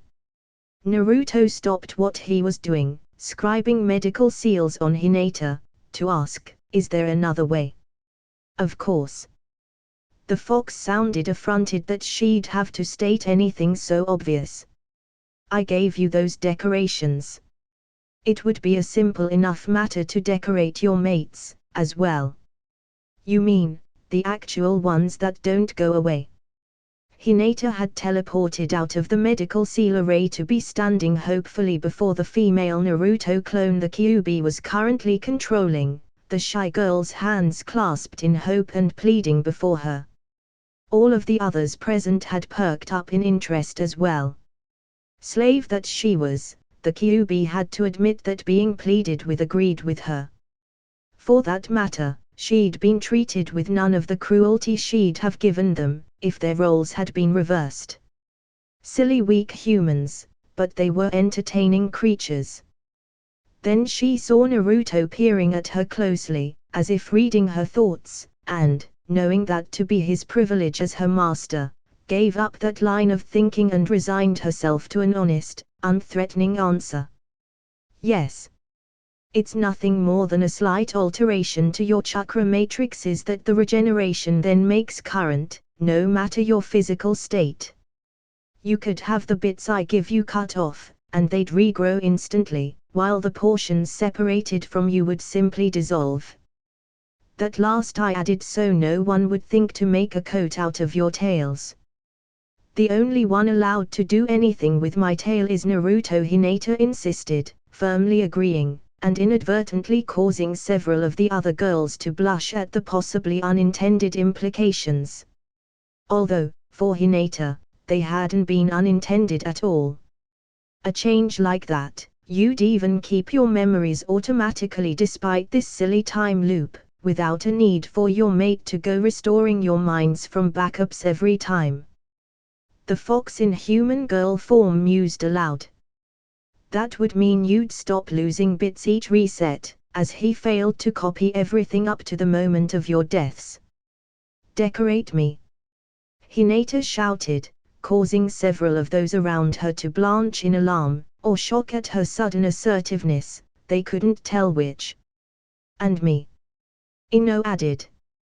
And me. Tamrai rose to her feet. Was suddenly standing with that small, impulsive group as well. What exactly? Hannah began, only to have the rest of her question "does that involve" die on her lips as the Kyuubi in human form gave each of those girls a small nip on their shoulders. The foxy modifications sprouted immediately, each of those girls obtaining a full set of foxy accessories in their own hair colors. Tsunade stopped a rush from occurring while she examined each of those already affected, and then pronounced, "It's the same as Naruto's. Nothing's different." Then the legendary medic bared her own shoulder to the Kyuubi. The rest came following after. Naruto came close to peer at the Kyuubi's face. Only an enemy would use an opportunity like that to hurt my precious people. But the Kyuubi was calm, unruffled, and most importantly, undamaged by the boy's declaration, and calmly returned, "I have served you well, master." The boy stood back, then smiled. "Oh. Well, in that case, what can you do about helping us share around Hinata-chan's eye bloodline?" The Kyuubi's sweat dropped. "What did I say about making an ant into a queen? I can copy my own work, since you like it. But human skills and human blood." The Kyuubi clone found herself in Tsunade's headlock, as the Chunin sweetly whispered, "Come along, dear. You and I are going to study some medicine." The Kyuubi's ears drooped. "Do we have to? I didn't like what you did before." The Chunin was unmoved. "All of medicine except popping pills is disgusting. All of it. But you aren't going to be our training dummy this time, not unless you deserve it, that is. No, my new student, if you can transfer a bloodline around without all of the work I'd have to go through to do it, you are simply going to learn how to pass around more of them." And with that, the Chunin dragged the demon fox away. Naruto was immediately engulfed in furry cuddles by the girls left behind. Ino faced Sakura across the floor of the Chunin exam preliminaries with a sly yet confident smirk on her face. Sakura tried to match her grin for grin.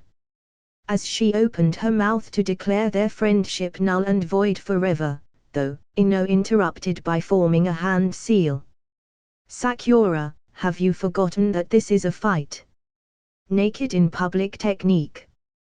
The pinkette discovered in horror that her clothes exploded apart into a cloud of loose threads that then dissolved in midair, leaving her utterly bare in the center of everyone's attention. She fell screaming to her knees, legs locked tightly together as she covered herself with them and her arms. For those outside of the illusion, which was everyone but Sakura herself, saw the girl clutch herself and fall, still fully clothed, to the ground. Most couldn't even figure out that she was trying to preserve her modesty from an illusion occurring in her mind, and were confused she'd curl up into a ball like that. Inside the illusion, Ino walked up to her paralyzed with modesty friend, and said with a nasty smirk, "You aren't worthy of Sasuke. Shall I bend you over here before everyone and write property of Naruto Uzumaki on your butt?" "No. No no no no no." Sakura screamed, shaking her head frantically, puzzling everyone up in the stands, while the Hokage and others easily figured out she was caught in an illusion. Inside the illusion, Ino shook her head, sking. "Well, if it isn't going to be the marker, it's going to be the sword." She drew one of the blades hanging from her waist since the beginning of the forest test. "Goodbye, forehead girl." Sakura screamed as the sword made an arc that connected with her neck, not even trying to evade it as her arms and legs were busy with concealing her parts, and the real person passed out, fainting as she died in the illusion. The rest of the audience looked on, puzzled, as the girl simply screamed and fainted. But the judge looked her over for a moment, then declared Ino the winner. Medics revived the girl moments later, only to have Sakura immediately clutch her parts to conceal them again upon waking, only to discover the feeling of cloth under her hands. She opened her eyes in amazement to find Ino standing there confidently before her, declaring, "Fight's over. You lost." Looking around, she could see that she was removed from the stage, and there was another fight being called.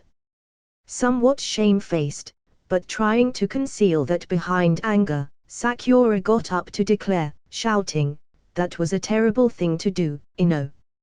"No.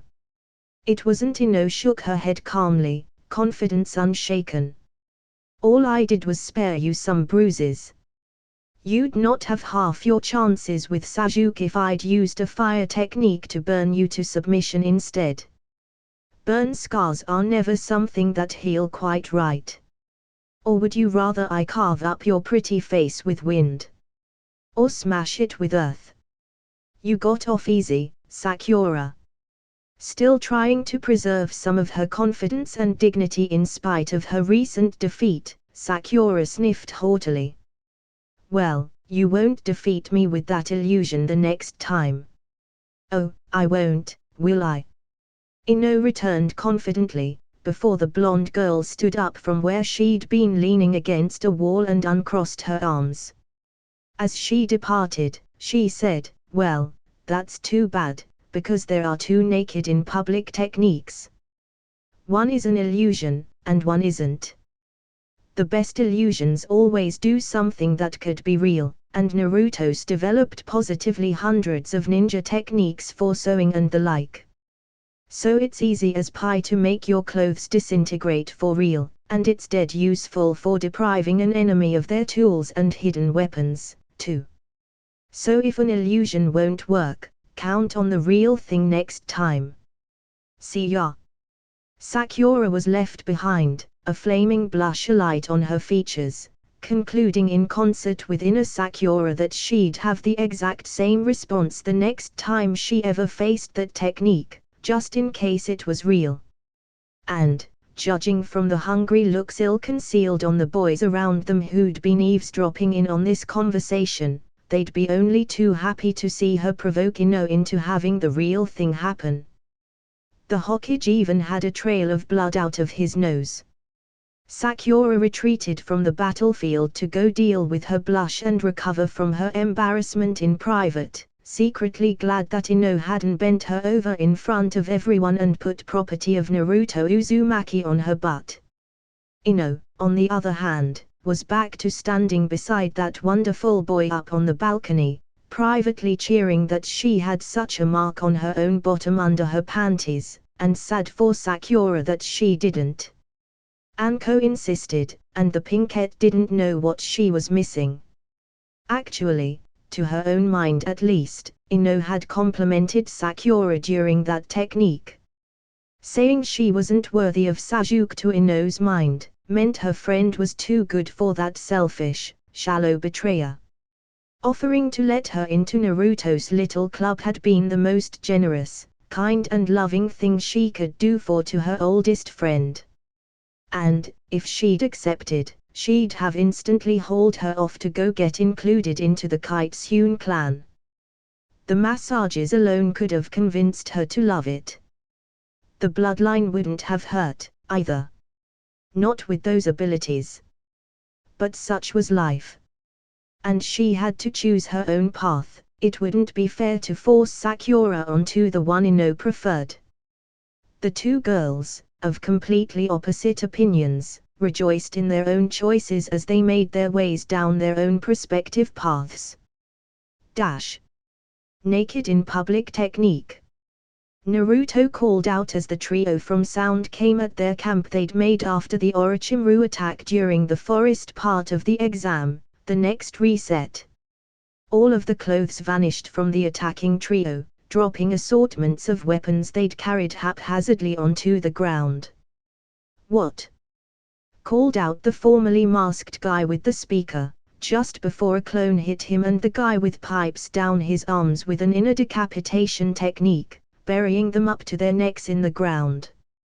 Another clone put them under temporary paralysis, just to be certain.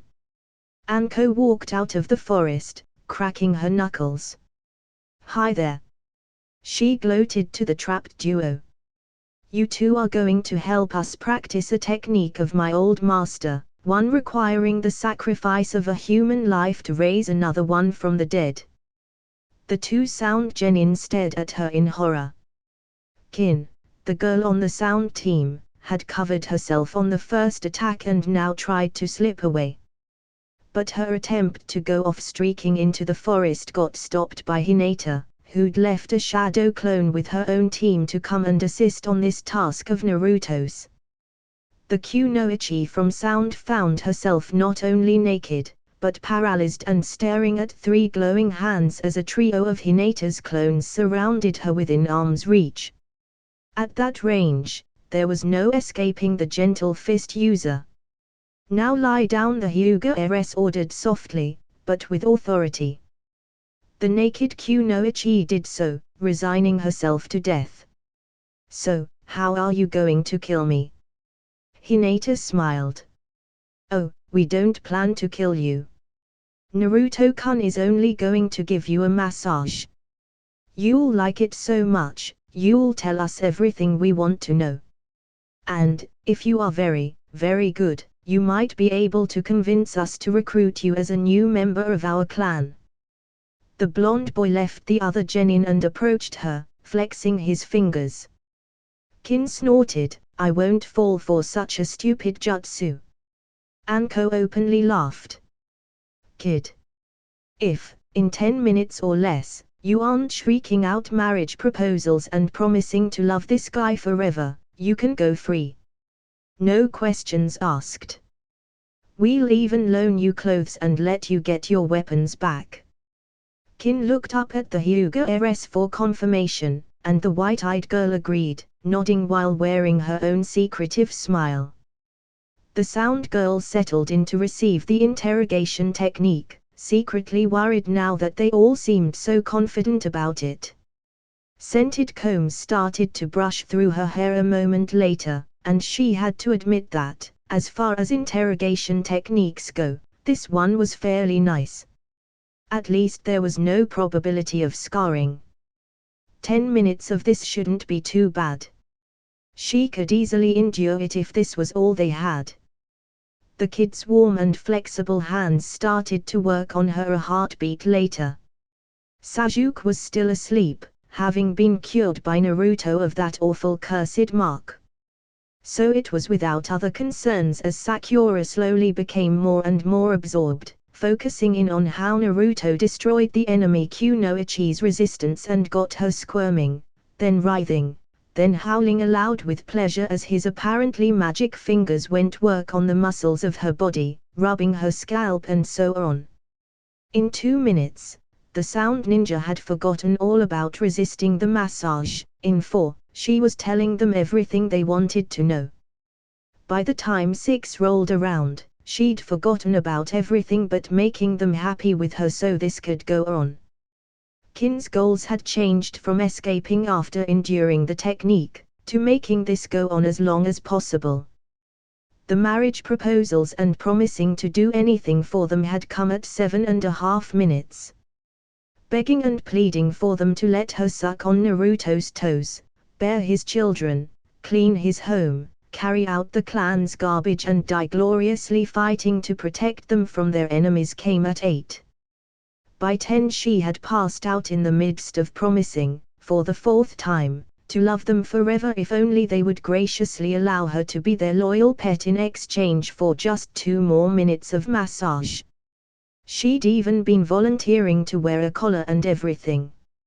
Her 2 teammates were terrified at the effectiveness of this interrogation, as they'd gotten Kin to be volunteering the most revealing information she knew about Orochimaru's plans, doing so at maximum volume, and at the greatest rate the Kunoichi could sustain in between her gasps and gulping for breath.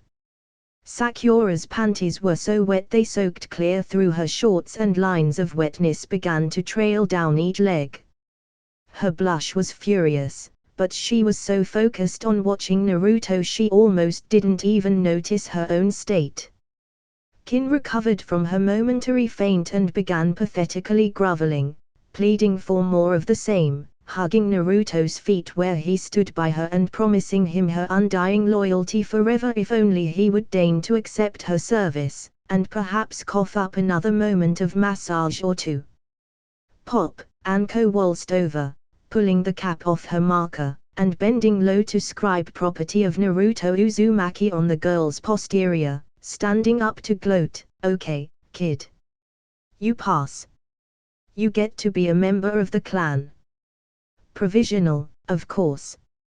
Full membership pending a review on how you treat your new temp status."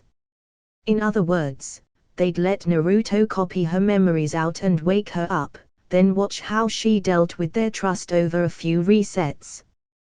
Kin, the former Sound Kunoichi, wept in pathetic gratitude, still holding Naruto's legs in a hug to her bare chest. She declared that name on her rump to be the most beautiful thing anyone had ever done for her, and thanked them profusely for it, crying tears of joy all the while. The Sound Ninja would not disappoint them, proving to be as dedicated and loyal as any other member of the clan. And, despite her lowly status among the invasion forces, proving to be so useful a source of information on their plans that soon Kuinai was heard to complain that Kabuto wasn't a girl. Sakura's inner thoughts were on the subject of wishing she were bold enough to ask for the same. But when Anko came over to her, bent over obviously to stare at the girl's moistened crotch, and asked, "Well, is there anything you'd like to share with us, Sakura-chan? Should I get my marker?" The pink-haired ninja shook her head furiously and ran off into the forest to be alone. Hinata sighed, sadly thinking that girl was so blind. All of those girls involved with Naruto had begun to learn his tricks for manipulating those around them into doing what they wanted. So, thus it was, that Lee chose to issue his challenge to Sasuke out in front of the testing building, before the entire audience of Chunin hopefuls rather than inside where they had privacy. "Yes." Sasuke agreed, in a tone of voice that was entirely unlike him, as he tore off his shirt to reveal the pale white, unmuscled chest beneath. "Let us determine now who is the true lord of the dance." "Dance?" Lee repeated dumbly, disbelieving of his ears. "And welcome, ladies and germs." Naruto appeared behind them to announce through a microphone in a cheesy disc jockey tone of voice. "To the first annual ninja dance-off competition, which is about to begin." "Yeah." A roar of approval came from an unseen audience, just as hundreds of dance lights illuminated Sasuke, who began to bump and grind with his fish-white belly showing to all. A band, consisting of multiple copies of Kuinai and Anko, began to play, and Sasuke formed a hand seal, disappearing in a brief cloud of white smoke to reappear under a partial transformation, looking like a humanoid duck. "Shake your tail feathers." The half-boy, half-duck Uchiha called out as the band began to play Disco Duck. Genin watched in horror and Lee fled the scene as the Uchiha performed, word for word, that classic song, trying, and failing, to look impressive as he did disco before the entire audience of ninja. Quacking with his bright orange beak was supposed to help. Sakura hid her face in her hands, peeking out only now and then to make sure that it was as bad as she'd thought it could be. It was every bit so bad. Sasuke concluded his song to the accompaniment of chirping crickets, as the crowd was unable to believe that he'd just humiliated himself so badly. "Stand aside, my friend Naruto entered the stage area, shoving the half-duck Sasuke back out of the limelight, and let me show you how to do it. With a puff of smoke, over a dozen giant toads had appeared and the band struck up a different tune. A much more powerful and striking tune. Macho. Macho frog. The 24 toads sang, dancing to the beat as a chorus line. Naruto was before them, forming a fist to sing, I want to be a macho frog. Macho. Macho frog. The 24 toads repeated their chorus line, shaking the town block with the force of their dancing. Jaws dropped open over the entire audience line. Those that hadn't before largely did so now. As Naruto finished up, instead of crickets chirping, those real ones on scene had mostly been eaten by smaller frogs providing vocal backup. There came many cries and shouts of appreciation from certain Kunoichi in the numbers. Bowing twice to his audience, Naruto withdrew. Those who thought things were over, however, were in for quite a large disappointment as, to the apparent shock of her teammates, Kin of the sound team shoved herself forward with a proud smirk in place on her lips. Stepping out, she declared, do any of you think you can compete with a sound ninja on a song and dance contest? Please. She formed a hand seal and a half-dozen clones of her appeared, all of them wearing different combat outfits. They immediately sang Be a Ninja. To the tune of In the Navy. Open jaws from every corner would have been catching flies if the frogs hadn't already gotten them. Although, most of those genin began to glance around surreptitiously. Seeing the jonin and other instructor types that had begun to appear, they mostly decided that this was a very unusual Chunin test, and that they would be graded on their performance here, instead of in there. So trios of genin began to link up and decide, on almost no notice, what to do as their song and dance numbers so they could pass the test. Now remember the rules, ladies and germs. Naruto appeared again, beside Ibuki and Kakashi, two jonin who were just utterly shocked to find themselves sitting at a judge's desk with a gong hanging behind them. The judges can choose to remove any number for being too lame, uncoordinated or just plain silly. So stomp your feet, clap your hands, come on everybody do the hamster dance. And, thinking this was somehow part of their grade on the Chunin test, they did. The entire group of genin did, scrambling to find out who to copy as they began to move in tune while the band began to play.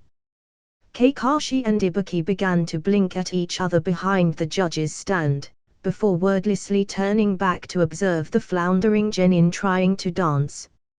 Several senior Chunin, already recruited as test proctors, finding themselves with judges' tags on and standing out in the midst of a sudden crowd of dancing genin, began to look around themselves in confusion, first to see if anyone of actual rank was serious about this.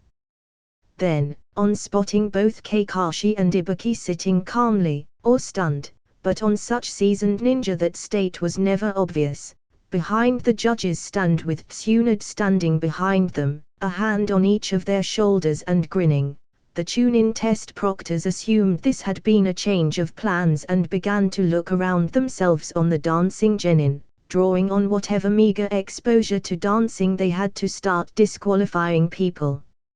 Mostly, they did it on the basis of that looks stupid, which was unfortunate, as this was the hamster dance, and the only appropriate ways to dance to it were stupid and silly looking, although, there was one surprising team from grass who made it look amazingly graceful. And, no, Naruto's team had nothing to do with that. It was just a surprise they had that talent, that's all. Luckily, the proctors started out by eliminating those who were the most silly and stupid looking, which was mostly those ninjas who were completely out of their depths and hadn't bothered to copy anyone successfully. So it was okay in the end. Our next number, Naruto called out once that song was over, is the lovely and gracious Tamrai from Sand, who will be tap dancing to Singing in the Rain, and may I take this opportunity to remind everyone of the 1 jutsu limit on their performance numbers. Tamrai danced out in tofut and coat, long, fishnet-clad legs and bearing a cane. Her illusion of storm clouds over only the stage, dropping rain all around her, was drawing wide comments from all and sundry, while Kankuro's jaw opened wider and wider in amazement as his sister performed her dance number and sang with a very warm and high-quality voice. Gaara was too busy licking an ice cream cone from a vendor that had begun to circulate to comment. Actually, these being ninja, and figuring out, or so they thought, that this was a test of their adaptability, they began to seek out those who had prepared plans to copy those people, or to make their own adaptations of numbers already performed. Tenten had her dance plans lifted out of her back pocket, and a trio from Rain began to sing about having to fight for their right to party, and doing a credible job of it for absolute newbies. More plans began to get stolen and passed around, as Jenin came to believe that this was the true first test, and they still had to pass it in spite of being totally unprepared. Which was, really, the point of the Chunin test. Naruto found himself, to his own astonishment, the recipient of several bribes as Jenin teams tried to coordinate their acts and get the easy numbers from this apparent test proctor, and he was the DJ, so he had to be a Jonin or Chunin in disguise, right? And, being who he was, he began to roll with this and pass out musical numbers to those who made requests for such assignments, so long as they were suitably sneaky about asking. This was a ninja test, after all. Or, at least, it seemed to be becoming one.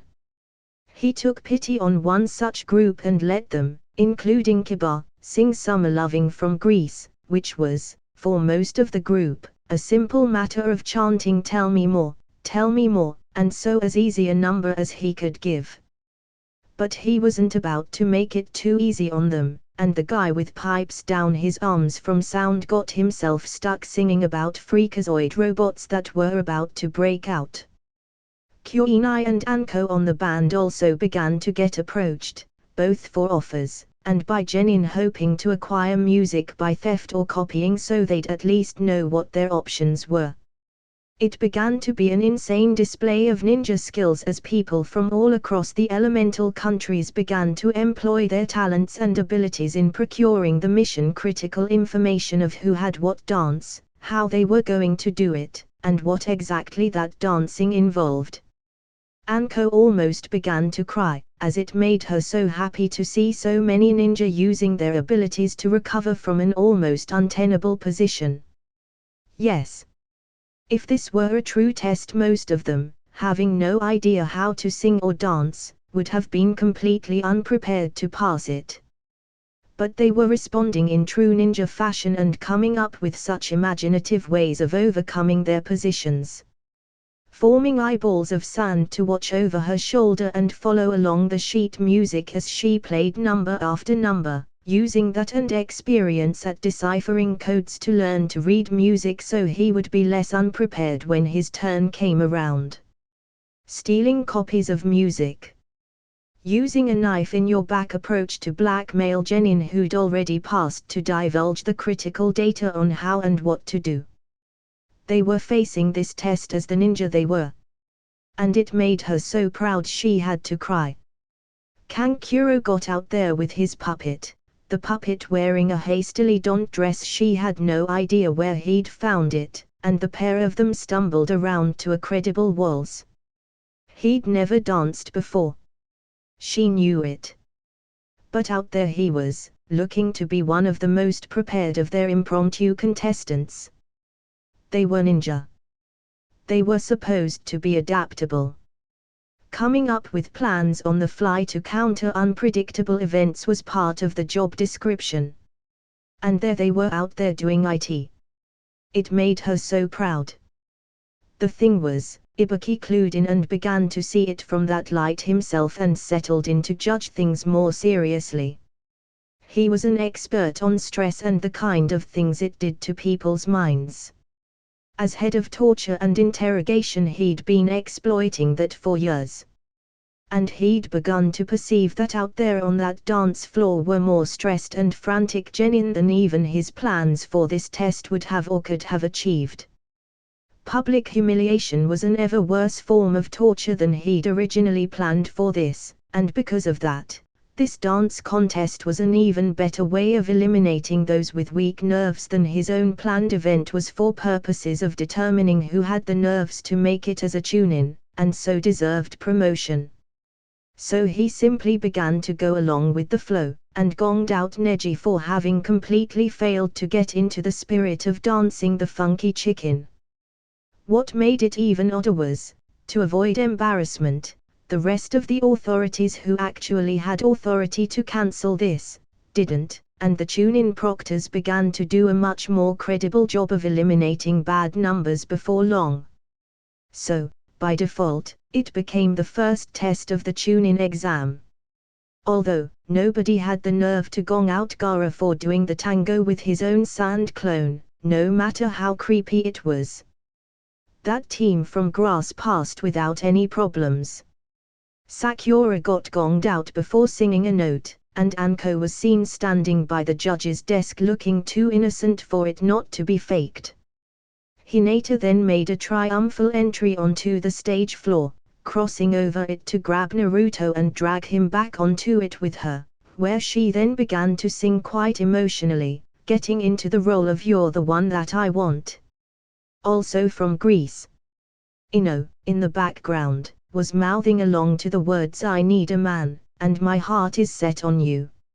Inspired by this dual performance, as Naruto had had his own lines to sing to go along with that song, Tenten made her own performance right after with a song entitled "Hopelessly Devoted to You" from the same play, and that ended on such a note many of the kunoichi in the audience who were not frantic over their own numbers were in tears, and Naruto had to go over to cuddle her as Tenten hadn't survived that act without sprouting some of those herself. Shino made a surprisingly good showing for himself singing Wooden Heart, which no one would have expected from him, but was done very well. Having bugs inhabit his body had apparently granted him perfect pitch. Inspired by Hinata having dragged out a partner who'd already sung his number, most of the remaining genin began to follow that path in order to have someone to lean on to hopefully prop up their own flagging skills, and things really began to get insane with duets, choruses, and crazy numbers in odd combinations, bringing together the wildest assortments of people.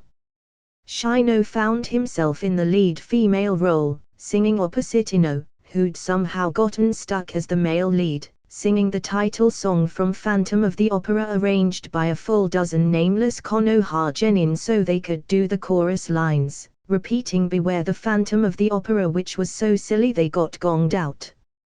Choji did his become a big ball technique and did "I'm a Little Teapot" to rounds of raucous laughter, only to be followed by a Weird Al polka from an amazing conglomeration of genin from different villages, including many past performers.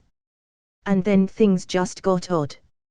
Lee, unfortunately, chose to dance the hula, so there was nothing for it but for him to be gonged out. Naruto-chan. Can we talk for a bit?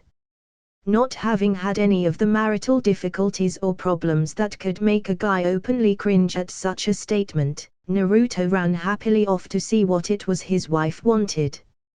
"It's nothing bad," Shitsune tried to reassure him, despite such reassurances not being necessary.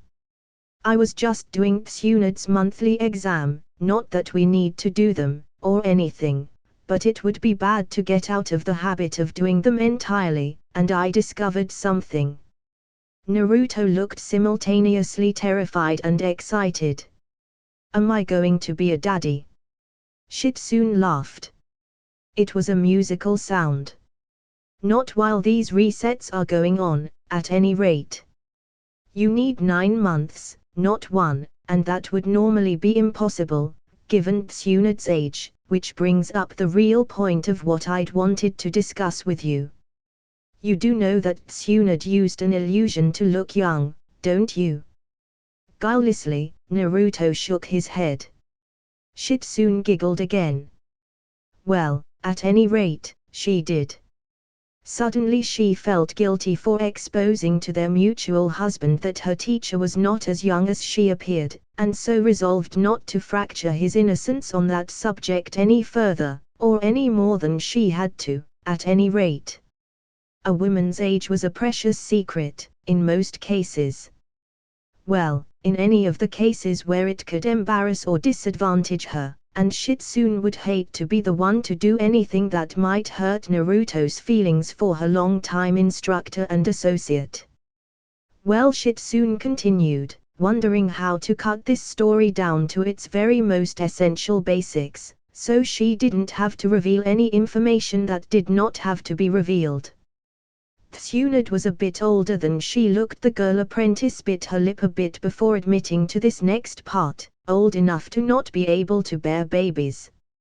She just used an illusion to look younger, and that's the most amazing thing. The apprentice hurried on, hoping he'd not ask about the parts she was essentially skipping. Because she doesn't need an illusion anymore. She has to drop it for her exams, and she looked exactly the same without it as with it on. Somehow something made her younger, and we suspect it has something to do with the Kyuubi's decorating. So, Fluffy made Tsunade younger. Naruto puzzled out what was wrong with this. What's bad about that? Fluffy. Shitsune allowed her thoughts to be derailed by that odd nickname. Naruto shrugged, seeing her confusion. Well, you can't call someone the this or the that all of the time. It gets boring. That's fine for titles but not for names. So, I thought, since she was furry. Shitsune boggled at his casualness in naming the Kyuubi like it was a pet. Oh, but she is, the boy told her, smiling. My pet, that is. He was an expert at reading people by now, so could tell what Shitsune was thinking. After all, she is an animal, and I am her owner, so what else would she be? Shitsune's mind sputtered to a complete halt on that thought, before she defaulted back to her own explanation as something she could understand. My teacher has a regeneration technique that has saved her life several times, and can regrow just about any extent of damage. The trouble is, she gets older each time she uses it. But somehow, the regeneration the Kyuubi granted through her decorations does the exact opposite thing, making her younger instead of older. Not quite. The fox herself interrupted where she'd been lounging on a sofa, napping in the sun. It merely works to restore one to an ideal state, viewing the deterioration of what you humans call age as simply another form of damage. The young ones who have not yet earned their maturity are working toward it no faster. Oh, the Sunin's apprentice mumbled. The vixen grinned. But, once they reach it, they will stay there more or less forever. Hey Shitsune! Naruto blurted, interrupting her attempt to reboot her own mind. Ino discovered a use for the snake's body flexibility technique on her medical rounds the other day. Oh! The apprentice seized this thought to ground herself on. Her teacher had carefully identified each and every one of the major and minor medical cases in Konoha over the entire period of the exam, well, all of the recurring ones anyway. Her list didn't account for random damage received while trying out new reset patterns. Anyway, this list consisted of the opportunities she had to teach her trade to her young students outside of the laboratory environment, and she had a habit of sending off the prospective medical ninja of Clan Kitsune, which was, by now, all of them, to handle caseloads on their own once they'd reached a certain point. It was something of a rite of passage, to be able to take on a serious caseload and do a good job on whatever medical mission she sent you out on. But Tsunade was brutal in what she considered to be an effective medical ninja, and those caseloads were awful, including several that had no known solution yet. And yet, by Tsunade standards, you weren't a medic until you could cure a case that had never been cured before. Naruto and Shitsune, so far, had been the only ones to pass this test. Naruto had completely regenerated Lee's chakra coils, then used a time dilation illusion for a good minute and a half to teach him how to use chakra better than most Konoha Chunin. Shitsune had made her breakthrough curing Hayate's cough. The proctor for the third stage of the test was a fantastic swordsman who was currently in ill health, too sick to fight at anywhere near full efficiency, and it had been chronic, not getting better in spite of years of light duty. Shitsune had found a way and broken the illness. Of course, now that those two cases had been cured, and those results and methods taught to the rest of the group, they no longer qualified as good test subjects. They'd already been cured, so curing those two didn't count for achieving your medical grade by Tsunade's standards. Yeah, Ino passed. Naruto blurted. She used Orochimaru's technique for stretching his limbs all over the place to pass her medical rounds. Shitsune connected some dots in confusion. Yeah. Naruto repeated, hopping up and cheering, then turning his shining eyes on his fellow medic. You know that childbirth case? The one with the breach and complications? Yes. Shitsune nodded. She knew the one. The mother had already been in labor 4 days before the reset started, so was already so very weak most of the surgical methods were a guarantee of her death. In fact, while they had sometimes saved the daughter she'd been trying to deliver, they had not once yet saved the mother, not even Tsunade. Well, a good part of the reason for that was that she and Shitsune arrived far too late to do much good for her. That 2-day walk was a killer, in this case quite literally. Although, it was a tricky enough delivery, not even they could be assured of saving the mother's life even if they had come on time. So what did she do? Oh. It was really cool. The boy announced. She just went in there, used her clan techniques to take over the body of the mother, drew on her own chakra, which transferred with her mind, to use that body flexibility thing, only instead of stretching any of her limbs she used it on the lady's pelvis, popped the kid out in one push, no problem. Didn't even matter that the baby was not oriented properly. Shitsune blinked in shock. That was original. Usually they didn't bother much with the snake's technique, as it required some chakra surgery to disconnect tissue from bone before you could use the really impressive stretches, and the little ones made too little difference to bother with. But this? Used in battle? No, not worth the bother without the prep surgery, which made too large a disfigurement to want to bother with, and now the region properties of their bloodline would automatically correct out of existence anyway. Used as a childbirthing technique. That's ingenious. Shitsune exclaimed, all happy and excited. Naruto nodded. The others have been trying it out on the other deliveries in town. They say that it's easy and painless, not like a usual delivery at all.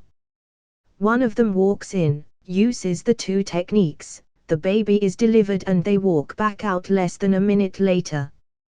Tsunade not only says she passed, but that this combo is probably going to go worldwide in a year or so. Every noblewoman is going to demand it, for one thing.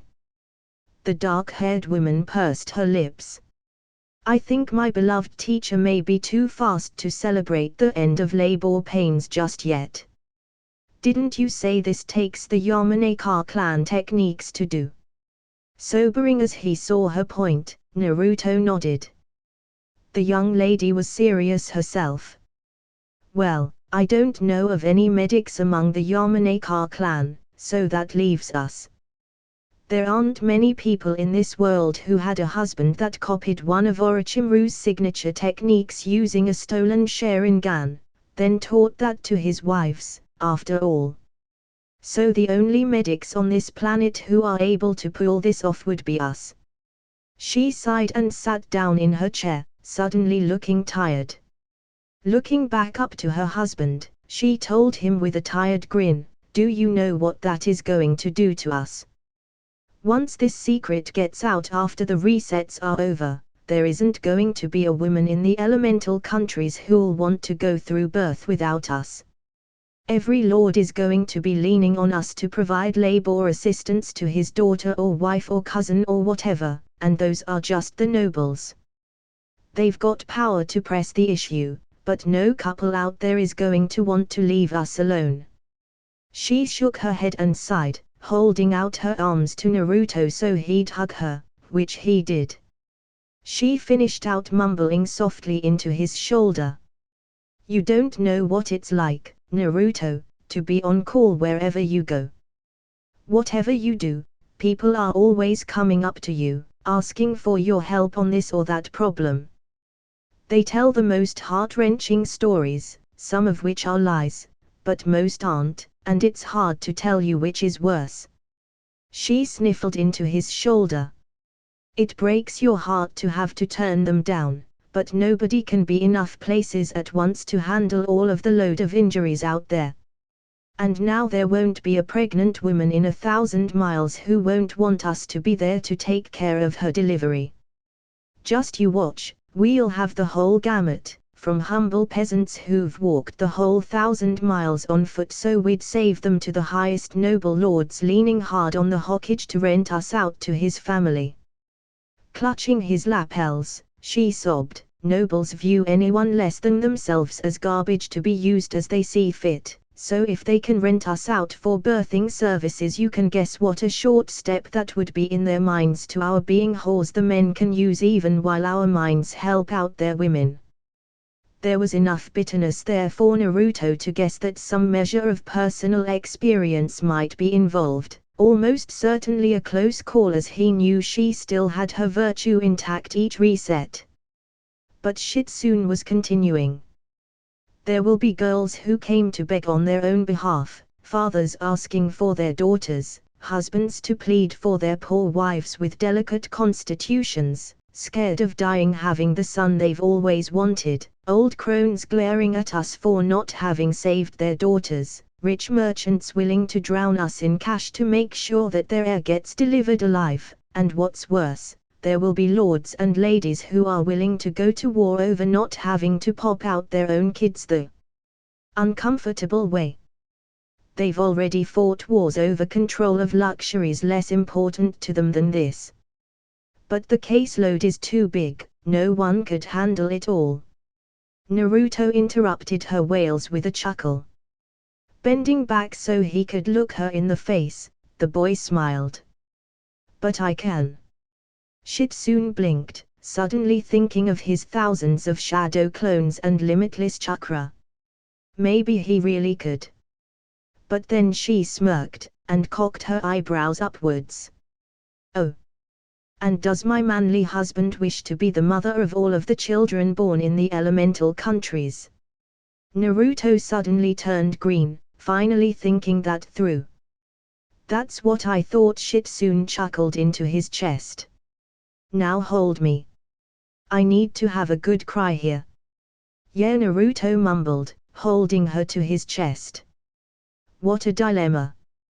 They had one of the most revolutionary of healing techniques known to ninja in their clan now, and they either had to keep it a secret, or get mobbed by too many people demanding they use it to benefit them.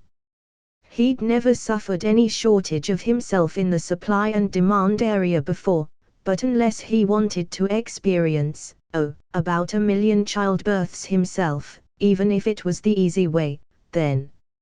He sighed, looking down to where he was stroking Shitsune's hair, and decided that they'd probably have to limit its use to life-threatening cases, and then only to Konoha, and even that would probably wind up being a solid caseload.